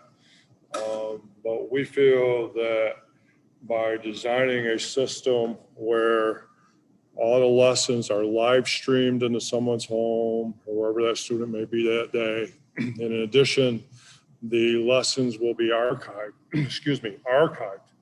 And so that if a student missed something in the lesson, they can go back to that lesson later and view it. Or if there's internet issues at the time, they can go back to that lesson and view it. And we think that this makes life better for parents and for the students who are considering homeschooling, because homeschooling, if done right, is a project. You have to get it to curriculum, and the parents have to learn how to become teachers. So we think in the live streaming and the archiving of the live streaming is, in Brookfield, going to alleviate that need for parents. Jim, the phrase homeschooling got used a lot between March and June. homeschooling, having your kids home, learning remotely, with a parent there, or there's a. So the question was to ask if we could just kind of discuss a little bit the difference between what I was referring to as homeschooling and what was going on between March 16th and June 28th or whatever it was when students were home learning remotely. So homeschooling is where you actually have to provide a plan, a homeschooling plan to the district, to the principal, and your teaching plan and your curriculum. And then the students takes tests, has to all be reviewed and approved by the principal. And the models we have seen, you know, families who choose to homeschool for whatever reason in the past probably subscribe to some service and pay fees to some homeschooling organization somewhere in the United States. So that's homeschooling. What we did from March 16th to the end of the school year was we were forced into remote instruction, remote learning, and let's face it, everybody in every school district in New York State scrambled to put something together. And so our teachers used various methods of teaching over the internet and social media and Google Classroom, et cetera, and put together classroom instruction remotely. But it was good. Nobody did great. I think many school districts did good. I think we did as good as any, but it wasn't great. So what we're describing here now with live streaming and archiving live streaming is just so far above that, I don't even know if it'll be measurable. It is just so far above that, because let's face it, some students actually thrived from March 16th to the end of the school year, and they liked it. They liked that remote instruction, but for most, it was very difficult. Did that address it? Okay. Thank you.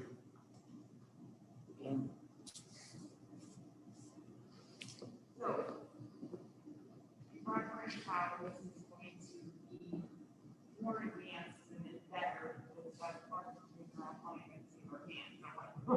No, that. Yeah, so my concern is one of the my own experience with the child at home.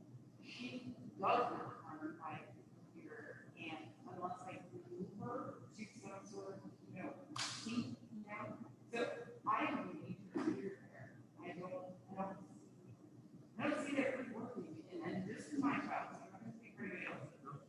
I don't see that really working for her. It is a major hurdle and a major mental issue that I face myself trying to keep her education going, keep her focused, and keep her tuned in just in that time frame. It would matter for sure if it sounds like this is going to be if we go all remote.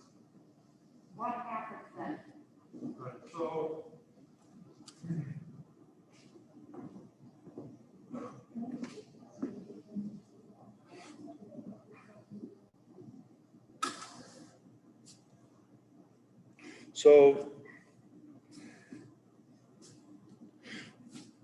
the parent was expressing the frustration with remote learning and her child, it was hard. It was hard for everybody, especially the younger children, to stay focused. Very difficult. And I think everybody gained a new appreciation for teachers throughout this, no doubt about it. But remote learning does not work, and for your child's experience was not a good experience. And believe me, that is our last option. That is our last choice. Unless the governor forces us to go with remote learning, or we determine it is not safe. At the end of the day, it's the administration's, the superintendent's responsibility to protect by law these students, and we're going to do that as best we can. So there may be from time to time, we may be forced into a remote learning situation again, but we don't want that. And here we are. So we talked about all these things. This is our preference. full reopening. Our problem is we do not have enough classroom space in this building, and very few schools do. But we do not have enough classroom space in this building where we can have every kid, every student in our building every day. So we're looking at other options. And we've titled this one the Leonardsville option. And we're looking at this very hard because of an experience like you had with your daughter. We can't gauge how much students are going to lose if in the next year if they're not here every day. But for most students, they will not be educationally where they would be on June 30th, 2021 if we do remote or partial AB schedules, hybrid, versus where they would be if we did a full reopening. So what we've been looking at, we said, how can we do this? And the only solution that we have come up with is to find more classroom space. Is we have Leonardsville, the former Leonardsville Elementary School, sitting a few miles from this building. So we've conducted an initial investigation, just kind of doing our due diligence on some exploratory options. And we've met with the current owners of the Leonardsville Central School Building, which is Leonardsville Community Center, is that the proper name now? And they have said to us, and that is the church, I believe Udell Forks, they have said to us, we want kids in school. We know kids need to be in school. We will help you in any way we can to get some of your kids over here so your kids can be in school every single day of the school year. So let's talk about that for a minute. The regulatory hurdles that we have to overcome to make this happen are unbelievable. But most of them are designed, all of them are designed with the students' health and safety in mind.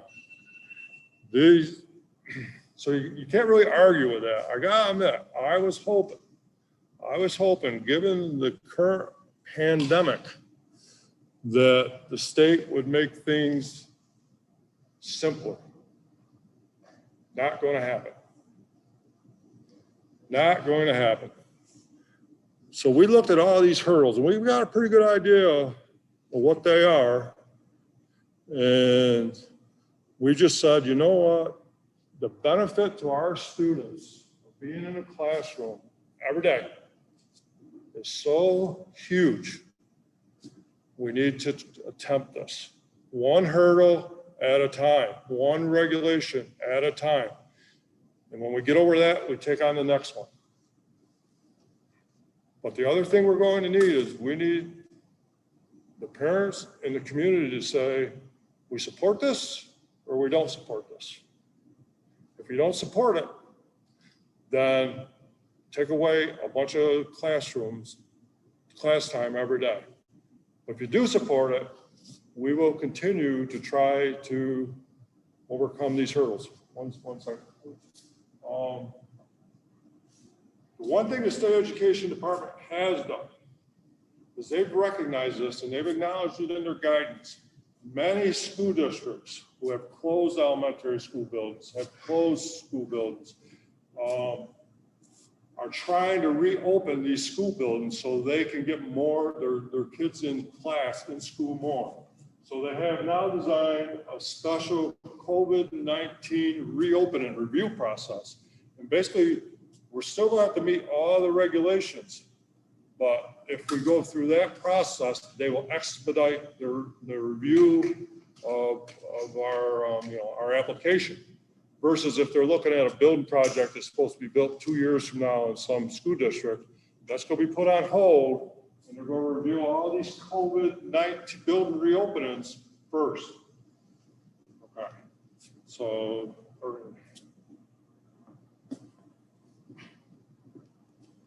Now, if you get that letter, you have to have a nurse, you have to have an administrator. And what is that doing for a budget then? I mean, Okay. it's not looking that. Hold on, here we go. We're getting there. Thanks for asking. We're getting there. So here's what the state has doing, expediting it. We still have to meet all the same building codes. We have to meet the requirements of the Madison County Department of Health. And we're kind of set a date that if we can meet this, maybe this can happen by October 1. We're just trying, we don't know. But if the school board says, don't try it, we're done, we're done. We don't try it, but here we are. So Madison County Department of Health, that's basically water.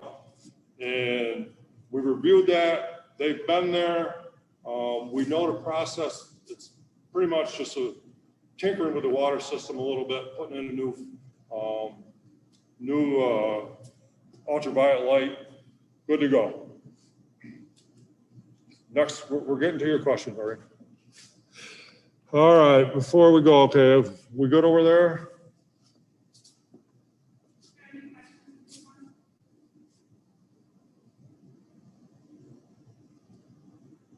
No, I don't think. Good, thank you. There are quite a few people watching on YouTube right now. Hold on one second, please. Let me get through this one. So under the hybrid model, with the A/B day that Mrs. Phillips and Ms. Smith outlined, students would be in a classroom 88 days this next school year. If we went to the full day model, which we can only do if we get classroom space in Leonardville. If we went to the full day model and we were able to do it on October 1, they would be in school, in a class, with a teacher in front of them, 158 days.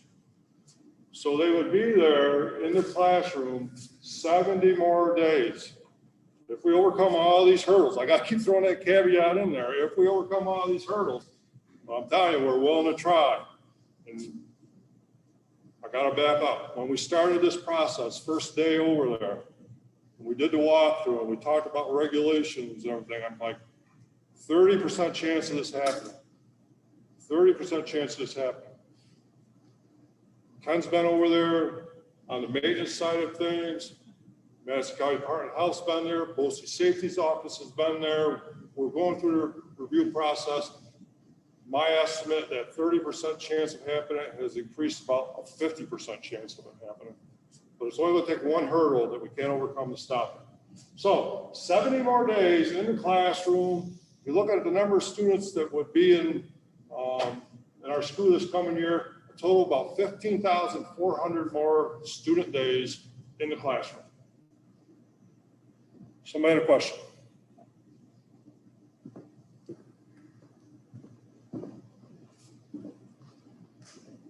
If you did, I got one more, hold on.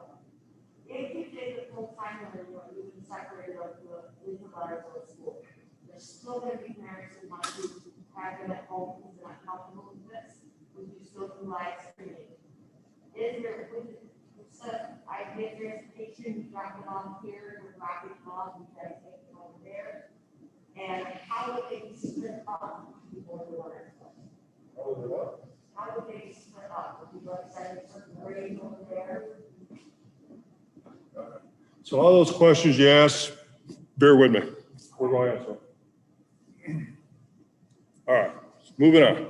So 15,400 more classroom days. So here's the questions we're asking ourselves. If we can put a student in the classroom 70 more days, how much more curriculum are they going to be covered? Are they going to be able to cover? How much better educated are they going to be?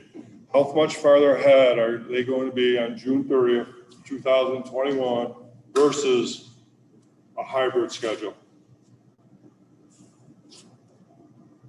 How much regression that has definitely occurred for many students since March 16th? How much are we going, how easier is it going to be for our teachers to recover that? How better off are our students going to be with those 70 days in the classroom to recover from this regression? And then we ask ourselves, if they're in that classroom like a normal school year or as close as we can get in a pandemic, how many opportunities will they be able to have and be successful at in the future that they wouldn't otherwise? And obviously, nobody knows the answer to that, but we're sure that's a factor. Let's move on. Still Leonardsville. So, we've taken our departments and we've said, like we talked earlier in the presentation tonight, transportation, put this scenario together, put this scenario together, put together a full day reopening, put together a hybrid reopening. When we looked at that, transportation, building operations, facilities, staffing, teaching, nursing, other support staff, student and staff safety. We looked at the health side, nutrition, nurse, you mentioned nurse. We looked at nutrition, how are we going to feed them? We looked at what's it going to take for technology. We looked at a budget. And obviously, we need family input. All of these things we've looked at from a preliminary standpoint, waiting to have this discussion with you and with the school board. And the next hurdle occurs in the next couple days where we do an architectural review that's required by the state education department, and our architect walks through the building just like they do here every few years. That's what it's going to take to reopen it. Now let's see what this next slide says. So when we put all that together and we ask, let me go back. We say to the different departments, we'll use transportation as examples, first on the list. Can we get our kids to Leonardsville School every day and back under our current guidelines? Under currently socially distancing on school buses? The answer comes back. If we get just a few people who are transporting their kids to this school, the answer is yes, we can do it. Okay. Now we had to look at all these. It's like buying a business. You do your initial due diligence and you kind of get a feel for it, and then you pause and you say, what are the regulations? What do we have to check out now before we investigate it in more detail and put more time into this?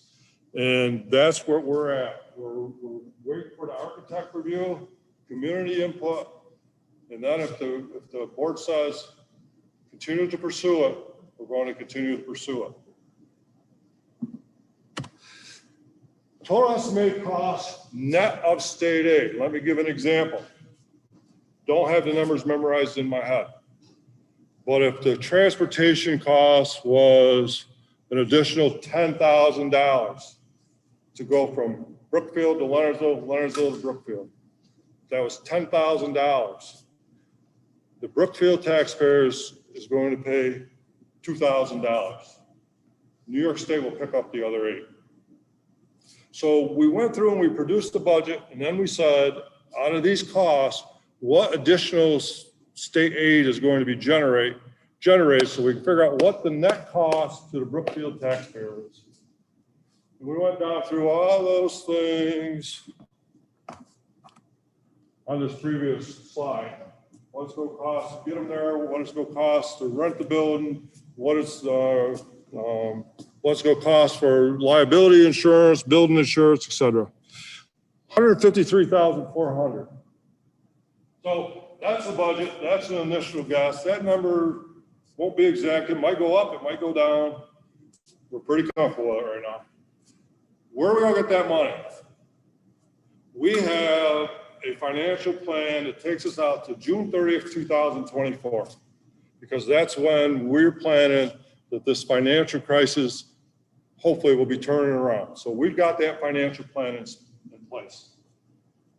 federal school stimulus aid, we probably all read in the papers, see on the news what's going on in Washington. So eventually there will be federal stimulus aid money coming to school. We don't know. If they follow a formula like they did during the Great Recession, then that money will probably be relatively consistent to the federal funding we get right now, which would be a little bit over $100,000. That's what they did in 2008, or whatever that recession was. Probably was about that. So maybe that's going to be the same number this time. No idea based on what we read right now. Then we have a debt service reserve fund. That money, the school board and I have always referred to that money is there for when a catastrophe hits. That money is there and set aside for our rainiest day. The rainiest day that we could ever see, that money is there. In addition, some of that money, most budget years, we bring a little over to the general fund, but not every year. The primary purpose was for something like this. Right now, there's $706,000 in that fund. So if this isn't a catastrophe, if this isn't the purpose, what that money was set aside for, I truly don't know what it was, what it is.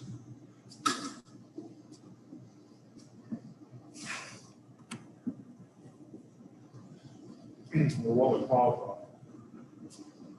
Now that money, the majority of that money was saved there prior to Andrew Cuomo be elected governor of New York State.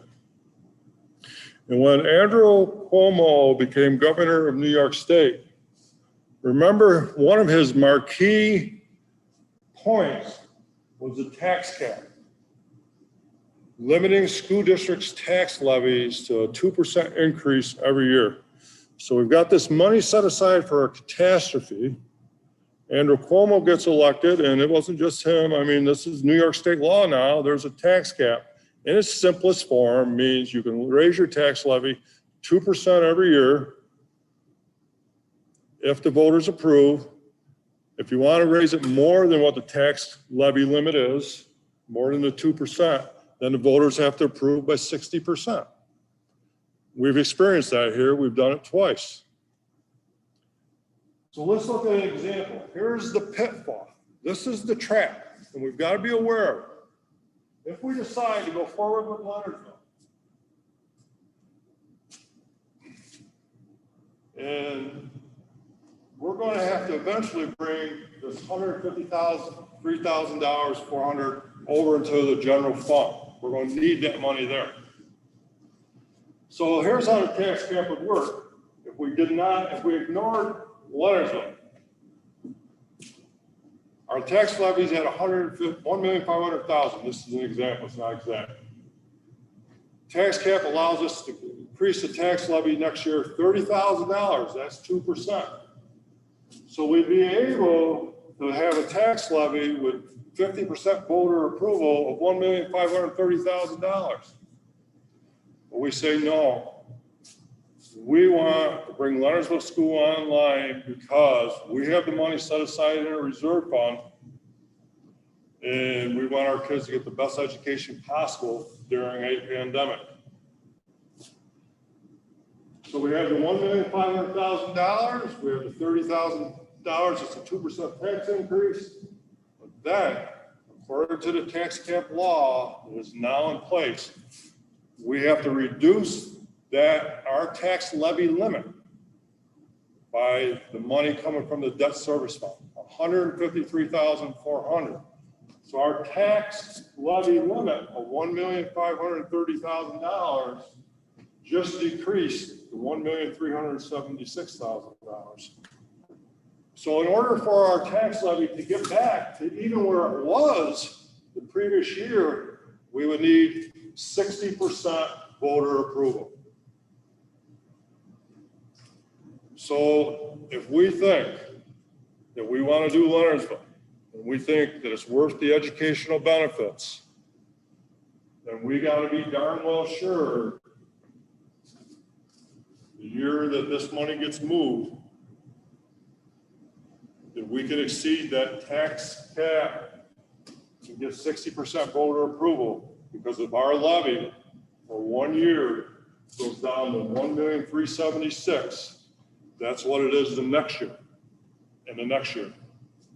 And this school district will not survive with a levy of 1,376,000 over the long term.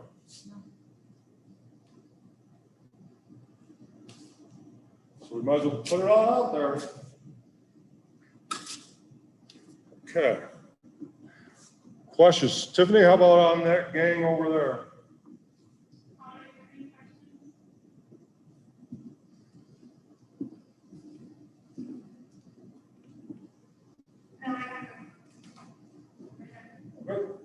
Thank you. How about this gang here? Any questions?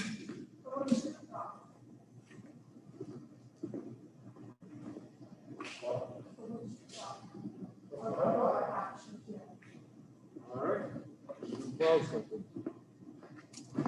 I think he should have retired. That's not really. Everybody loves a challenge. I can't get over this. I can't get over this. I can't get over this.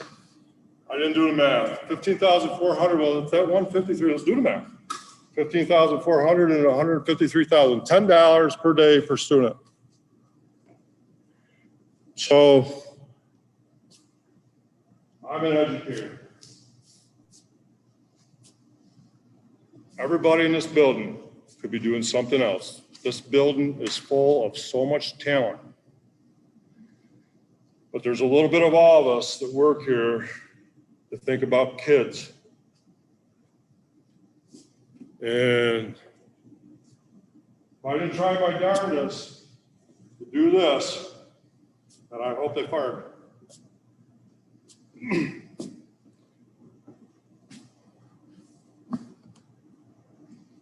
Guess I'm pretty clear on that, Angie. Well, the thing about it is, Jim, you didn't get the survey back yet, so you don't know how many parents are gonna hold those kids. And you don't know what's gonna happen. Everybody's saying this thing is gonna go around in October, November, so everybody thinks it's gonna go remote. And so I give you credit for looking into that, but I don't see it. Yeah. My opinion. Yeah, no, we're here to share opinions. We need to share opinions. I mean, That's the we only way we're don't gonna get to know the. what the future is. What's that? We don't know what the future is. I mean, people are losing their jobs. Can we afford tax hikes? I know we didn't do it this year, but we don't know what's gonna happen in 2 or 3 years down the road. You learn from school, that change might happen. As you go over there, that's gonna change their school day by an hour. Yeah, probably not, but let's talk about that. So the comment was that going to Lansville School would change the school day about an hour. Well, I've looked at some other plans, and I'm not critical of any school here, but a lot of schools are bringing in students half a day, bringing in half students in the morning, half students in the afternoon.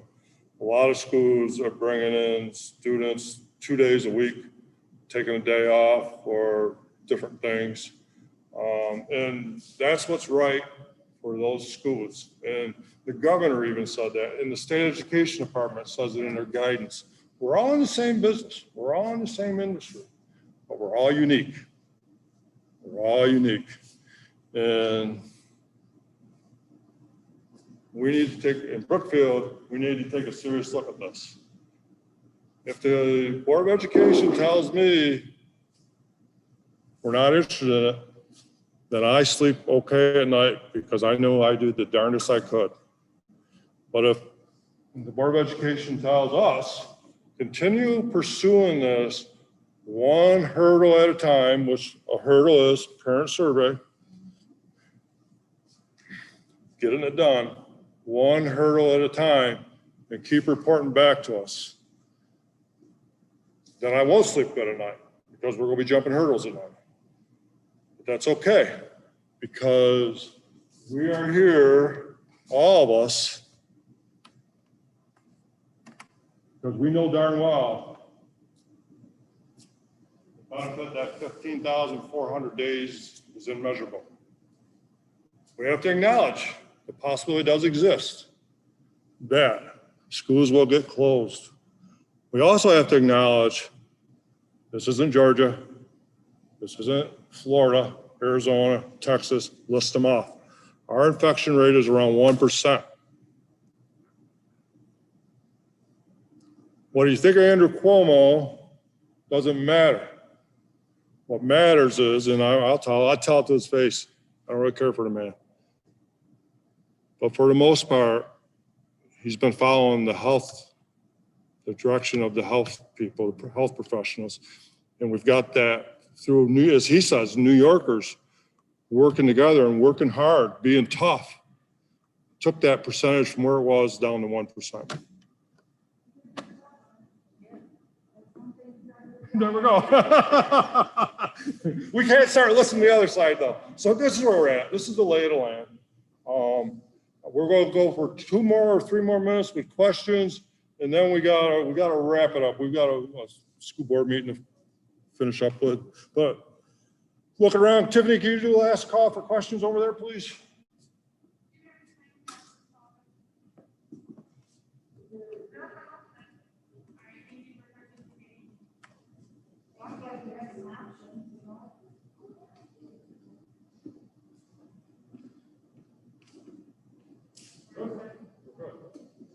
So I really want to thank all of us on behalf of the school board, everybody that works here, and on behalf of all the parents out there. There's a ton of people viewing this live streaming tonight. I went upstairs when I wasn't speaking. We want to thank them for sitting in. We got a lot of work ahead of us, whether we go the Leonardsville option or any option. We've got a lot of work ahead of us. And conclude the Leonardsville option, there might be a hurdle we just can't overcome. We won't know until we try. All these other options, we're working on it. We appreciate your patience. We've never done this before. Nobody has. There's no playbook. I'm glad I'm here to work with these professionals that I'm working with. Thank you all very much for coming. Bernie? Yep.